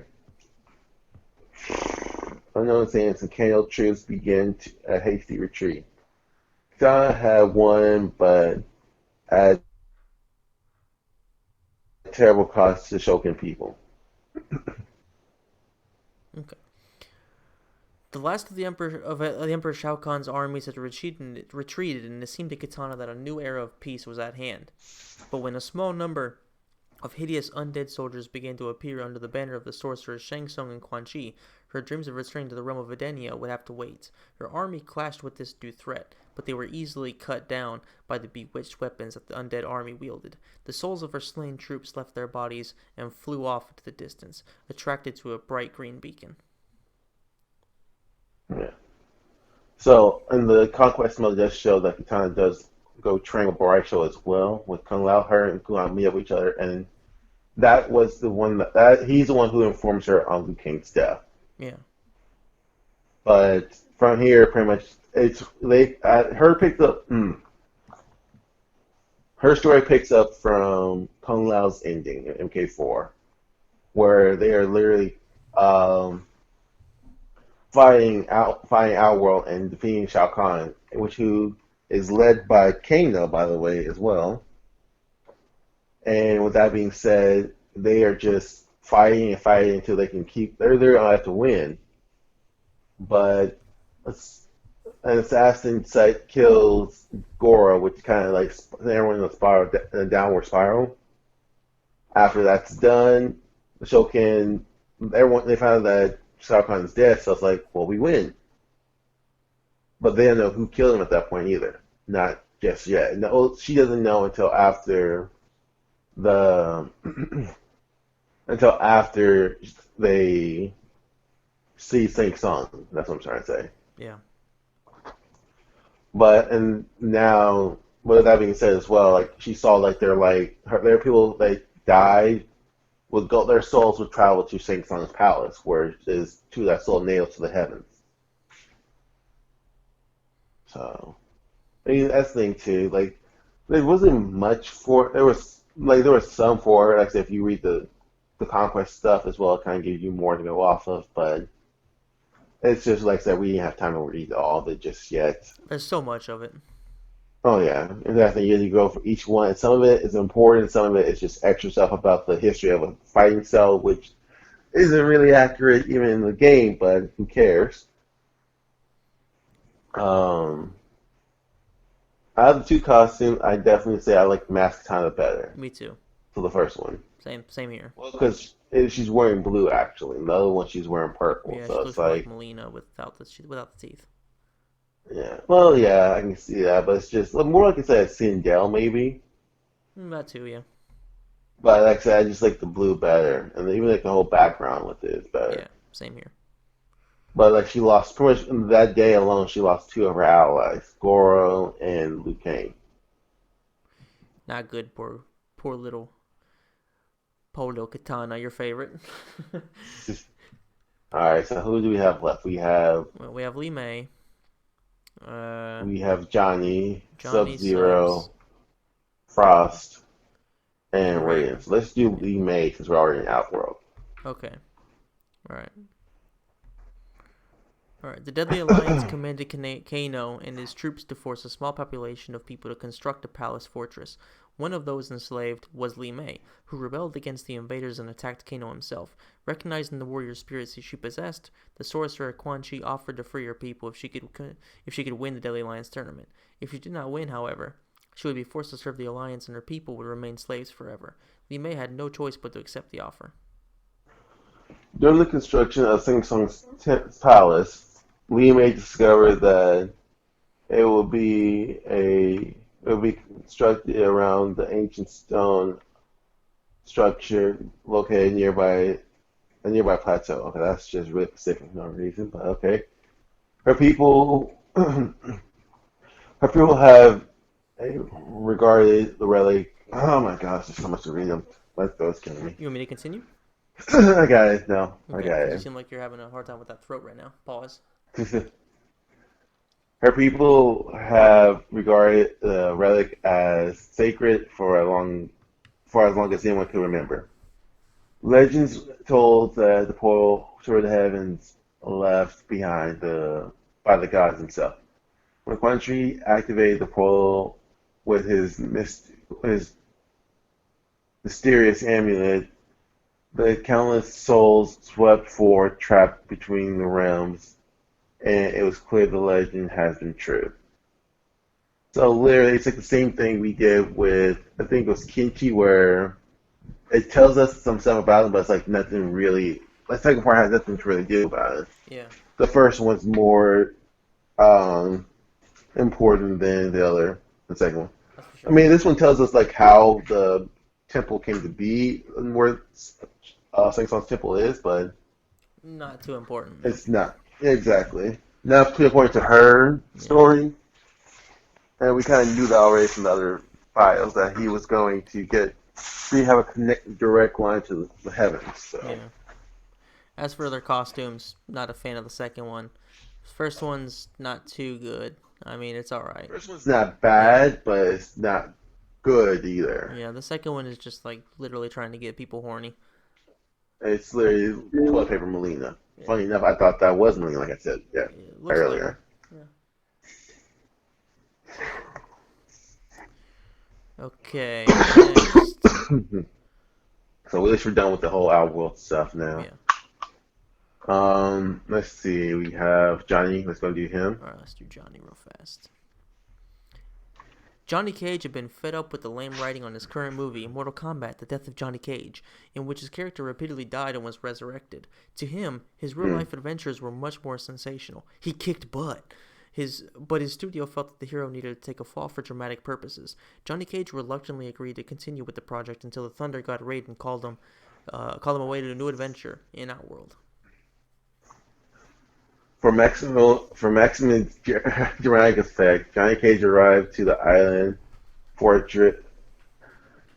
Okay, I hate this word. I hate the way they put these words sometimes. For maximum dramatic effect, Johnny Cage arrived on the island fortress of Sing Song by the way of parachute. He glided to the exact place on the beach where Raiden had told him to uh, pretty much rendezvous with the. That's such a stupid word. How to spell rendezvous? Yeah, it's French. It's a Z and a V, and it makes no sense. But the others. When night fell, the Earth realm combatants lit the fire and discussed the possible strategies to defeat Outworld's threat. Once the fire had reached its full strength, Raiden had finally appeared and revealed the events that led to the formation of the Deadly Alliance. So, and that's kind of something we can pick up in Raiden's. He kind of informs everything that's going on with there. So how he knows what's going on. Because when the story is being introed, it's being done by, the intro is being done by Raiden himself. So, like I said, we can get in contact with that one shortly. Um, Johnny Cage is just being Johnny Cage, pretty much. Basically, yeah, he's like trying to exploit the opportunity Of to Mortal not just save Kombat the and world, making, but to make a good movie. Yeah, yeah.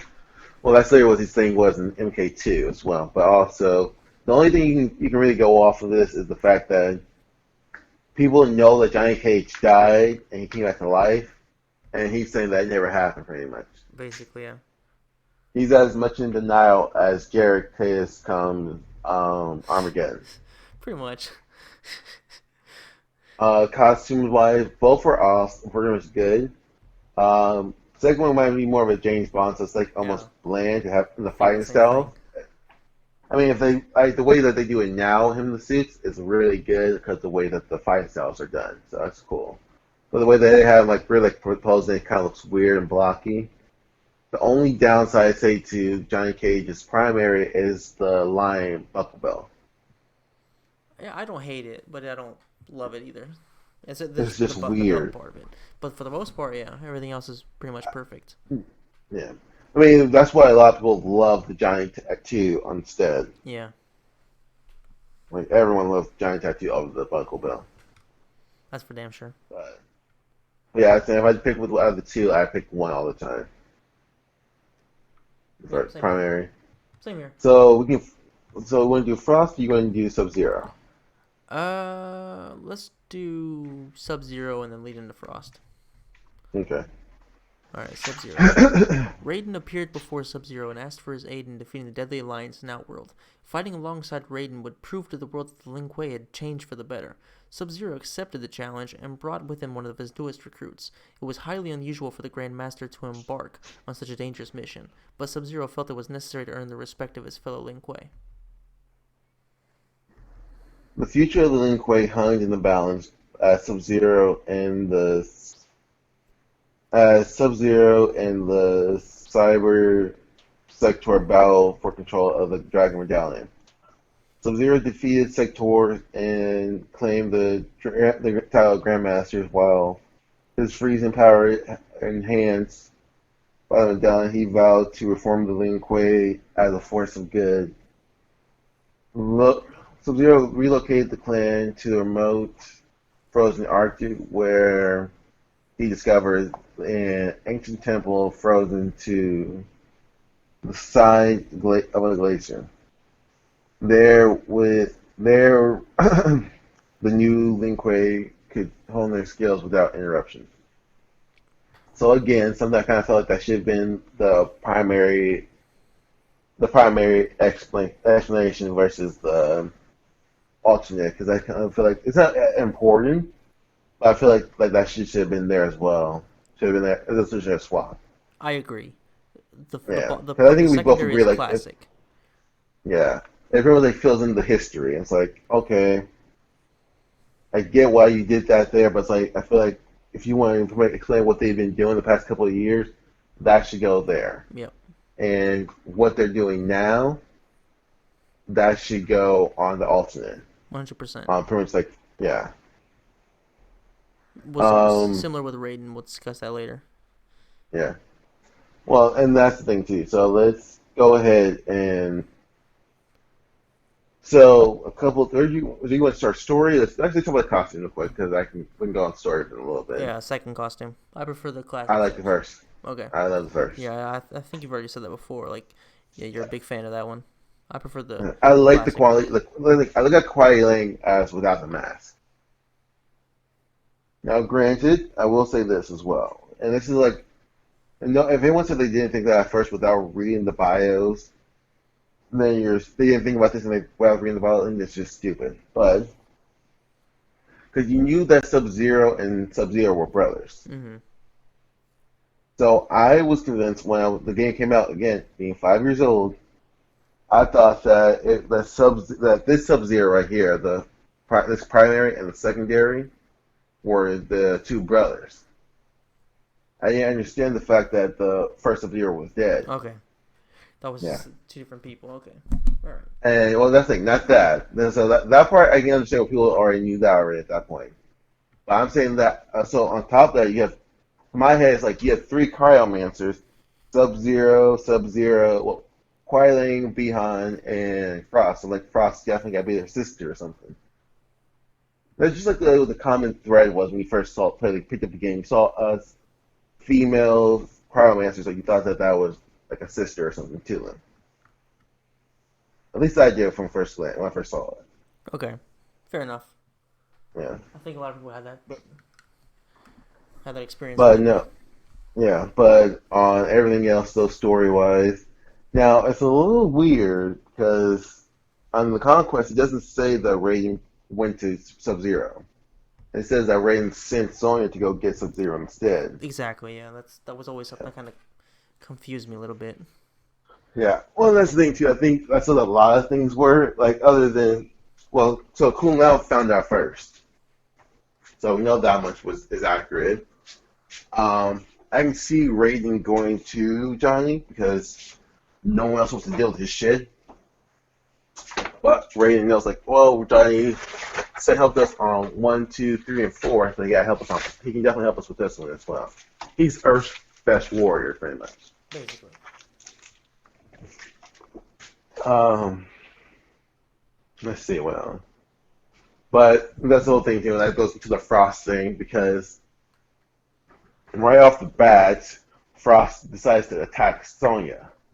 So that's the story. It's just like it's kind of. I think like a lot when it says like Raiden went to them, it's like someone came over there to came with a message from Raiden. I think that's what that means. But um, yeah, his whole thing is like he just went to um prove that the Lin Kuei had changed for the better. So that's his whole reason for going. Also, I think too, like everyone has like alternative reasons for going.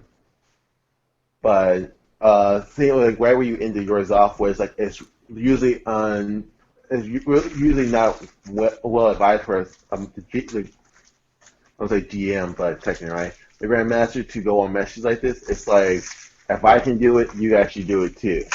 So going forward, it's like anything the Grandmaster says should go. Here's the thing, though.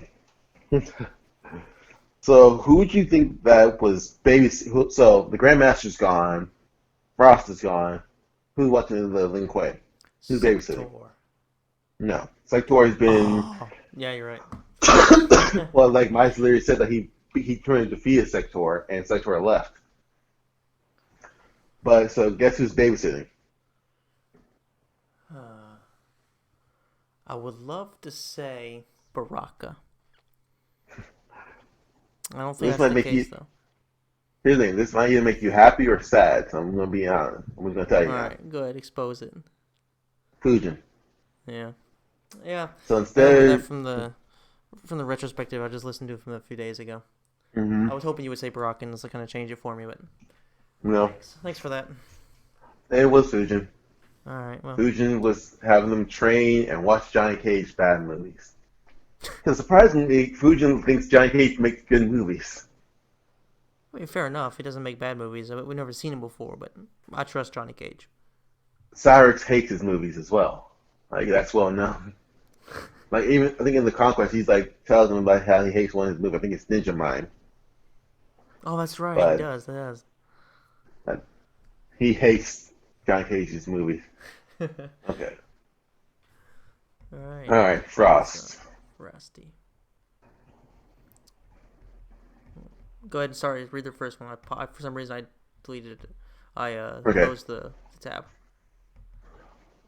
Sub-Zero had reformed the Lin Kuei clan and held a tournament to recruit the best of the best. The winner was a mysterious woman named Frost who seemed to have freezing ability similar to Sub-Zero.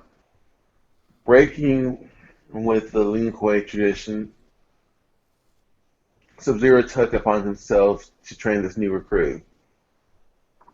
With his help, Frost would be able to better harness her cryo powers. Isn't cryo with a C still? It should be, yeah. Okay, it's with a K in this part. Yeah, I know. It's Classic Boone. it's K. Well, like, I don't think it's cryo. It's like cryi because Kori. It's not a cryo. Oh, maybe. Oh, sorry. It's Corey. Corey. Corey powers. Yeah, yeah. What the fuck is Corey? Okay. Sub-Zero was not able to teach her humility though. However, her arrogance grew with her superior fighting abilities. All right. That's all. At request Yeah. of the Thunder God Raiden, Sub-Zero journeyed outworld to help defeat the Deadly Alliance. Frost accompanied him to aid her new mentor and to gain more experience as a warrior. By participating in real-world battles, Sub-Zero had hoped that Frost would gain perspective and enlightenment, but unknown to Sub-Zero, Frost had other reasons for following him outworld. She was merely waiting for the right moment to reveal her true intentions. God damn it, Frost. Yeah. You had the See, world at her the feet, other and thing, she just blows it. okay, this is my thing too, and I think, a lot of people like it. I understand a lot of people, the new age or the current era. So we have the trilogy era, we have the 3D era, we have the current era, the Nether era, and we have the new era. Uh, we'll play a drinking game. We watch MK11, right? Oh, we definitely will. Every time someone says new era, if it's in the same scene, we take two shots. If it's just one time in the same scene, we'll just do one shot. We'll basically be dead within, first 30 Oh yeah, minutes. alcohol poisoning is a real thing, but that's kind of what happens when you're stuck at home all day. But the problem, I think a lot of people don't seem to understand why we have a problem with the way that all the retcons and the misinterpretations and not seeing the stuff is there's so much things that we wanted to see that either A, we're not going to see at all anymore because of what's going on with the new reboot, and B, because, so for example, it would have been nice to see all of the story that we're pretty much unpacking right now in actual story mode. Like, if they did the way Deception or Armageddon did, this would have been a lot better in my eyes. Definitely, yeah. You just pick the character you want and you follow their story to fruition without just having to read everything and have to pull out stuff that's important and what's not. Yeah. Much, much better. Yeah. But I think, but now we don't even see that stuff at all. And they keep changing everything to the point it's like, well, now we're never going to see it because they probably won't ever go back to this. Not a problem, they won't go back to this. Rest in peace. Rest in peace, good Yeah. stuff. Yeah. I mean, don't get me wrong, there's some good stuff in the new one as well, but it's just like, now we're always going to be overcritical about it because we can't even get stuff we wanted to see anymore. Yeah, we kind of lost faith in them at this point. As for costumes, I definitely think the primary is way better. Agreed. It's more of a ninja based. Yeah. Looks better for sure. It never Let's think complains. too. Um, when it comes to ninjas, whatever looks more like a ninja to us is one we're going to like probably the most. The second one isn't bad, but it's like it seems too slutty to be like a fighter. I agree with And that. that's the only person who had like only so there's only let's see, one, two, three, four, five. There's only five girls here. The only two that have like actual good primary and alternates that are not slutty, or at least it fits their characters, like Sonya and Katana. Mm-hmm. Sonya is army, both of hers pretty much. A little sexy, but not too crazy. And Katana is a ninja in one and a princess in the other. And Yep. looks like a princess in both, so. And that's fine. Yeah. Okay. But now we have Raiden. We don't have to read mocap. We do got to read Blaze a little bit. Yeah, we just kind of cover And he that has and then wrap it up the last. Well, we with the have the three story. at the Yeah, bottom too. with the Well, we also have because these three down here are the tournament edition. So there was two versions of this game. There was the console, and then there was the one that was on the Game Boy Advance. yeah.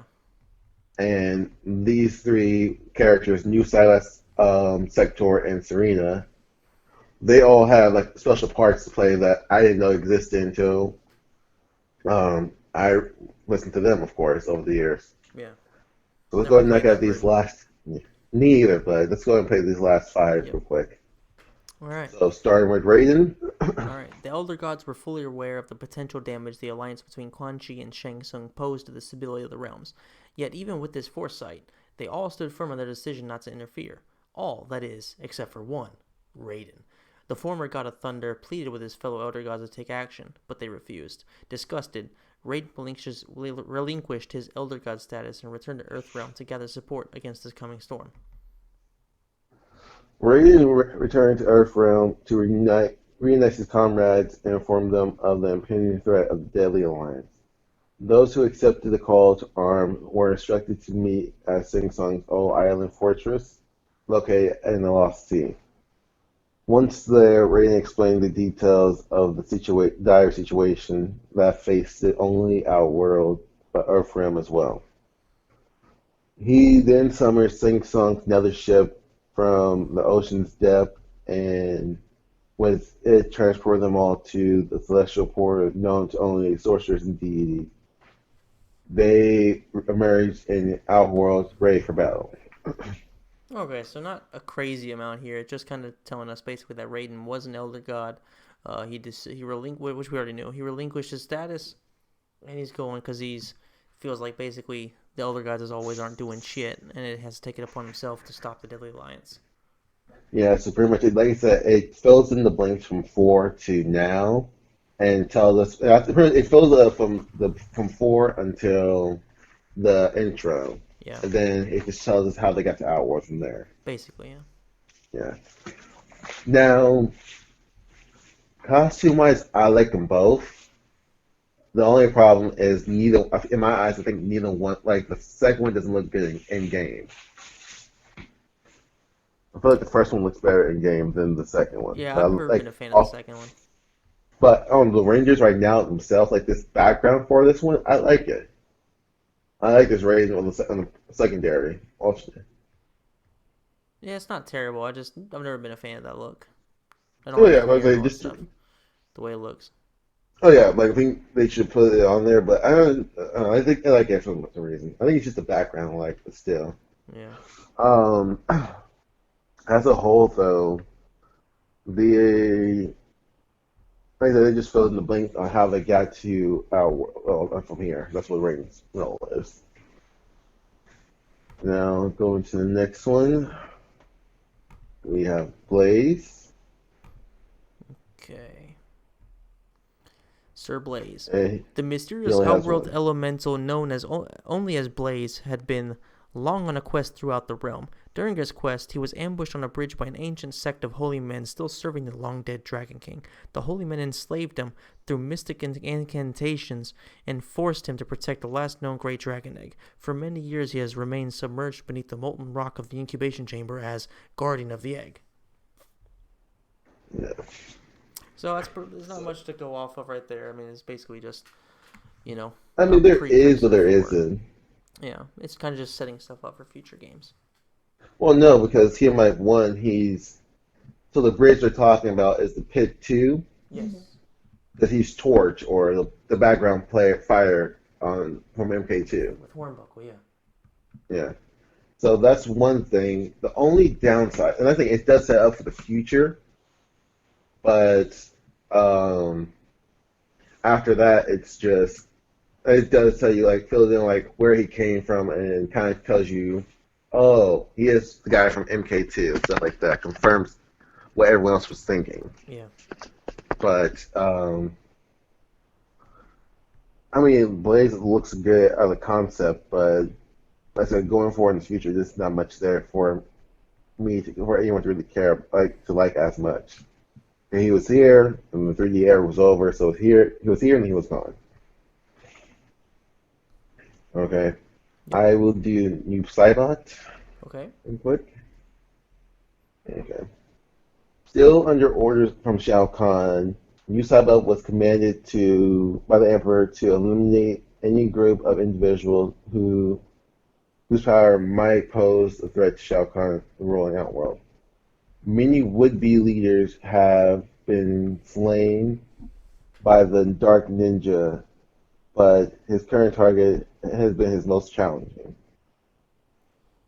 So to answer that real quick, because this is the only ending, there's like the other. So let's go ahead. I think these are ones you might actually have to read, and I'll do that real quick just to finish. The allied voices of Princess Kitana and Prince Goro were locked in a mortal combat with Shao Kahn's army. When Noob Saibot made him made his move on an unsuspected Goro battle weary Goro. The two fought savagely, and knew Saiba was the one who gained the upper hand and mortally wounded Goro. So this is what I mean that like he actually had a role to play because he's the one who killed Goro. But make him relevant, yeah. It's a shame Yeah, it wasn't a Game Boy version. That's pretty much nobody exactly. played. Well, the thing is too. So guess who he was in that game though. So no, like Um, he's always he gets a spray. That's all he gets. okay. So guess who he was? Was he just beyond or what? He was Scorpion Sprite. Scorpion. Oh, okay, that's weird. So he was Scorpion. Like they just make because Sub Zero wasn't a full on ninja, I think, or he wasn't in the game at all. Uh huh. But pretty much they use Scorpion as a ninja and just put him on all black and Yeah. gave him blue eyes. But next we have Serena. You All want to right. read that one? Yep. The Netherrealm demon Serena lost her human form in an attack from the fallen elder god Shinnok. She was transposed back into her demon form as her essence descended back to the fifth plane of the Netherrealm. Serena remained there until she discovered an abandoned portal that led her to Outworld. Once in Outworld, she learned to feed off of the living aura of that realm to regain her human appearance. She no longer needed Quan Chi's sorcery to sustain her exterior beauty. And this is the Sector first. program. Yeah, Sorry, yeah. sorry. No, I was gonna say this is the first time we see her since Mythologies. So Yeah. everybody was pretty excited to see her when this came out. Well, not this. I mean, like when she was in Armageddon. So it's a shame to see that she was reduced to such a small role here in Exactly. a Game Boy version because everybody wants to see her so badly. Yeah. I mean, I think it's Shad that like pretty much roots for her in every game, but it's like at this point, like rooting for character doesn't get you anywhere. Just wait and hopefully your character gets has a point in the story at some point. That's literally all you can do going forward. But Yeah. and that's the thing too is like there's certain people who probably deserve a limelight because they said something enough and they just never went fully through with it. So if you like if reading through her ending, for example, you can tell that there's something there between her and Kwai Lane. But there's just a lot. I think there's a lot to fill in the blanks there as well. Even the ending doesn't fully give you a full answer what's going on. Her ending's canon, but it's like nothing really of importance in my eyes. Yeah. At least Definitely not. not yet. Looking at it, definitely not. Like it's one of those things. Like when she reappears in Armageddon, we can just briefly explain what happened there and won't take long at all. Yep. All right. Sector. Let's talk about short Sector now. Sector's programming have became corrupted during his many violent battles with Outworld forces. His new objective was to eliminate the inferior Grandmaster of the Lin Kuei and control the clan for himself. He successfully he successfully uh, he was successful in slaying the former leader, but was prevented from acquiring the powerful Dragon Medallion by Sub-Zero, who defeated Sector in the intense battle. Sector would Sector then fled to Japan to form his own clan of cyber ninjas. Okay. All right. Yeah. Not much really to say there. Yeah. Well, it kind of, like I said, well, first of all, it does answer that, says the same thing. It kind of confirmed what happened in Sub-Zero's second bio, Yeah. on that, what happened in that fight with him and Sector. Mm-hmm. So you kind of see it from both ends because Sector, originally, the thing with Sector is he was loyal to the Grandmaster. This is before it was canon that he was the son of the Grandmaster, but he was loyal to the Grandmaster. So at some point between 3 and 5, 3 Day Alliance, his program became corrupted. He's like, all right, I have to pretty much kill the Grandmaster now. He did that part. The problem is, like, it kind of makes like Sub-Zero like a bully at this point. Yeah, sending mixed messages. Yeah. Well, About here's him. the thing. Well, because Sector does all the work and kills the Grandmaster, and Sub-Zero comes in and bullies Sector out to sea. Well, that's literally what happened. Like, oh, I did all the work, I killed the guy, and now you get to take over. That's not fair. Yeah. And we all know Sector Uh, wants to do things differently. but then, like I said, he found some people willing to join his clan in Japan, and now they secretly he was pretty much he started not cloning, but started just converting people like they did in the Cyborg Initiative in the Lin Kuei, and made a whole army of cyborgs, like what they were trying to do. Yeah. All red ninjas. In his own likeness. Yeah. And that's Yes. canon too, that's the thing. See, so that's the thing. So Rene's the only one who's like, it's canon, but it's nothing really there for. There's no So more you ready teams to for him. alright, so you ready to end these arcs real quick? Alright, let's do it. Yeah. Okay. So let's start with the Earthrealmers. So Johnny, Sonya, Kung Lao, Jax, all and Raiden and Katana all went to our world and went to go face the Deadly Alliance. Now, we know what Sonya was there to do, but she stuck with Johnny and Raiden. Jax went to go hunt down Suhao, and he got struck down by either Mavado, I want to say either by Mavado or by the Deadly Alliance as well. Kitana and Kung Lao were pretty much the first two to be taken out by the Deadly Alliance because after they trained with Boraicho, those two are the ones who went to go face him, not Boraicho. Boraicho didn't go yet. Well, he went but pretty much Kung Lao and Kitana were the ones struck down. Li Mei lost the tournament. Well, she won the tournament, but it was just track, just so they can find the strongest fighter and put their soul into the dragon arm, into one of the last remaining spots in the dragon army's army. So it was like pretty much just a shady plot, but Boraicho stopped that from happening and saved her life and they escaped. Scorpion was thrown into the Soul NATO by Andromeda and Moloch, and that's pretty much all that happened from that point, that storyline. Except the fact he's saved by the Elder Gods to be their champion. Okay. Kenchi is strange. I'm not sure. I gotta read the session to find out what happened for Kenchi, but Johnny and Sonya both and Jax all end up dying by the Deadly Alliance as well. Frost makes her move to take out Sub-Zero, and she's actually really successful too, but she's not disciplined, so she ended up freezing, no, and killing herself. Which someone like Frost, it's kind of worth it. I'm okay with it.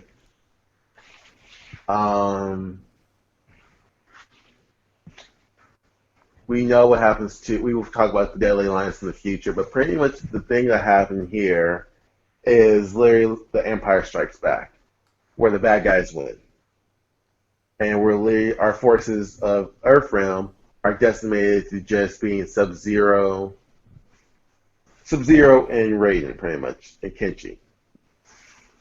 Cyrus is still alive, but he gets out and he helps the Tower send him back home. The Tower saves her world and leaves, and Reptile is hit by a blast of life, which was him being possessed by the Dragon King. So I know we're going to skim through it real quick and then get like full details, but here's the thing though. We're going to go over the ending soon. That's going to kind of confirm that for us. Here's the thing. They're literally from the good guys in our world to help finish the job. We're limited to two. Well, two. Because we know what happens to Raiden come to Death Deception. But Kenchi is saved by Sub-Zero. Cyrax makes it back to Earthrealm. We don't hear from him ever again. And Raiden is forced to fight the Deadly Alliance on his own because everyone else is dead. And Sub-Zero and Frost got trapped and lost a different way. Yeah, I would say it's like, in general, one of the more interesting storylines in MK history. Like, especially because I think we've mentioned this plenty of times. Whenever the bad guys win, there's a lot more depth. It's like it has a bigger impact, I think. And this one just pretty much nailed it. Yeah. I mean, this is one of the things that I think they're too scared to do in the in these games going That's forward for sure. because if okay, if Chronicle was done better and not like this whole like, oh, I've done this multiple times, they may have made us hate Chronica. That's the thing. They made us hate Chronica. Now, if it was like how we thought it was gonna be with the Dream Lake, who was trying to pretty much fix pretty much reset the Earth for the first time, not like it's having multiple for the second time, I guess, and get it right.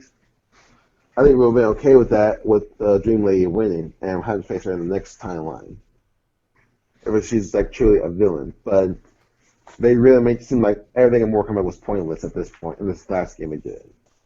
But Deadly Alliance, like I said, like they pulled the trigger on it. Like you don't know what happens until Deception, but um, they pulled the trigger on it and actually like, all right, the bad guys are going to win. And then what happens with them winning though is like you ever see the Family Guy episode where Peter's trying to set up a TV show called Jaws, Big Jaws? I don't think I've seen that episode now.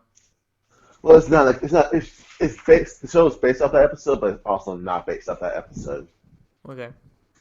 But one of the things he does is he gets a show on TV finally. It's just towards the end, and his whole premise for the show is that there's going to be like the movie Jaws, where Jaws is trying to eat the guy on the ship, and then there's a bigger shark that pops up there, and like, rah, and oh, that's Big Jaws. We have to work together now.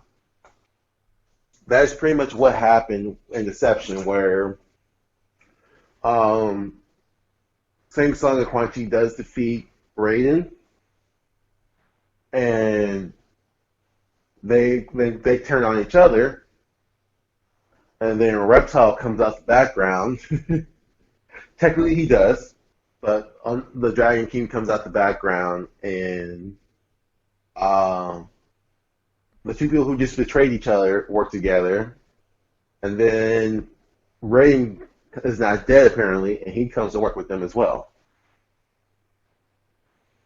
So it's like so that's here's the theme is of the next game. Like there's a bigger threat than the three of us to each other.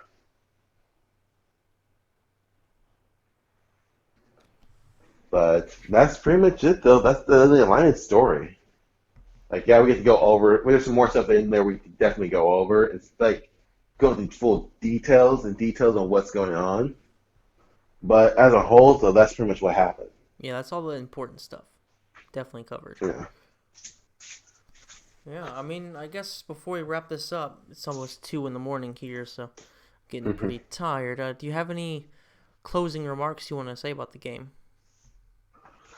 Deadly Alliance is definitely one of my top 4 games to play.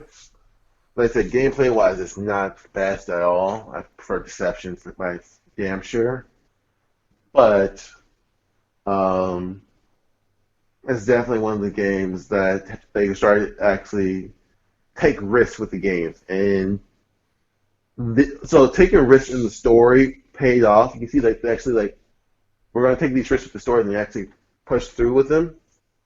They don't do the same with the characters because from this game to Deception, we have. So how many new characters do we have? We said 9 I or think 10. it was 8 or 9, yeah. So there's 1, 2, 3, 4, 5, 6, 7, 8. Add Blaze, that makes 9, yeah. Okay. So out of the 9 we got, a third of them will be in the next game. And I'm not counting Unchained because that didn't come until after Armageddon. So Kimchi, Lee Mei, and Boraicho will be the only new characters that kept going. Mm-hmm. Which, don't get me wrong, too, because some of these people, their arcs were over, really. I mean, the Red Dragon didn't have much of a presence in Deception. Yeah, it's more Armageddon. Yeah. Latara got her people free. The only other character they could have brought in there, and they should have done a better job this time with him, gameplay-wise, was Strawman. But Again, like I said, there's so many. So I'm okay with. Here's the thing. That's the difference between this game and 4, though, because in 4 there was so much left to be desired, and you don't know what happened to some of these characters at all. So characters like Reiko, we don't know until we talk to him in the conquest mode. Um, Tanya, we don't know until we read her bio because she's actually in the game. Thank goodness.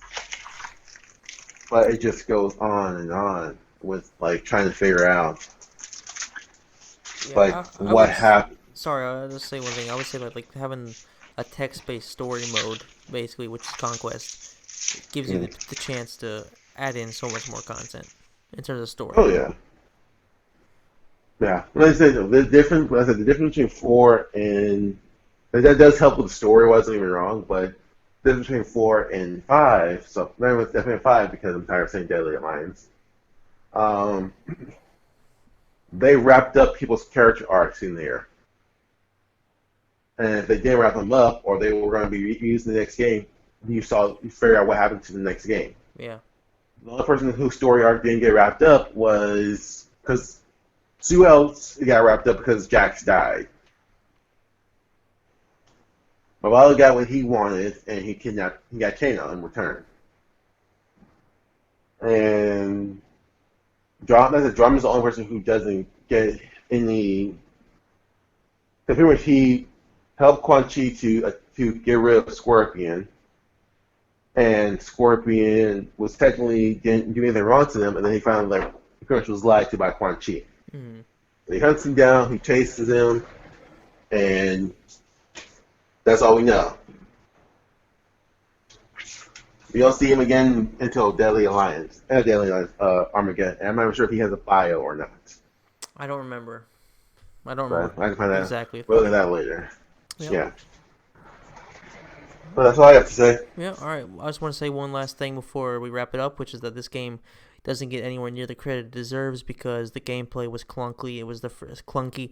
It was the first game in a series, as in the 3D era itself, and not counting MK4 and like the Deception, Armageddon, and Deadly Alliance. This was the first in that. It had its problems, but overall, I think it was a really, really good game. Great.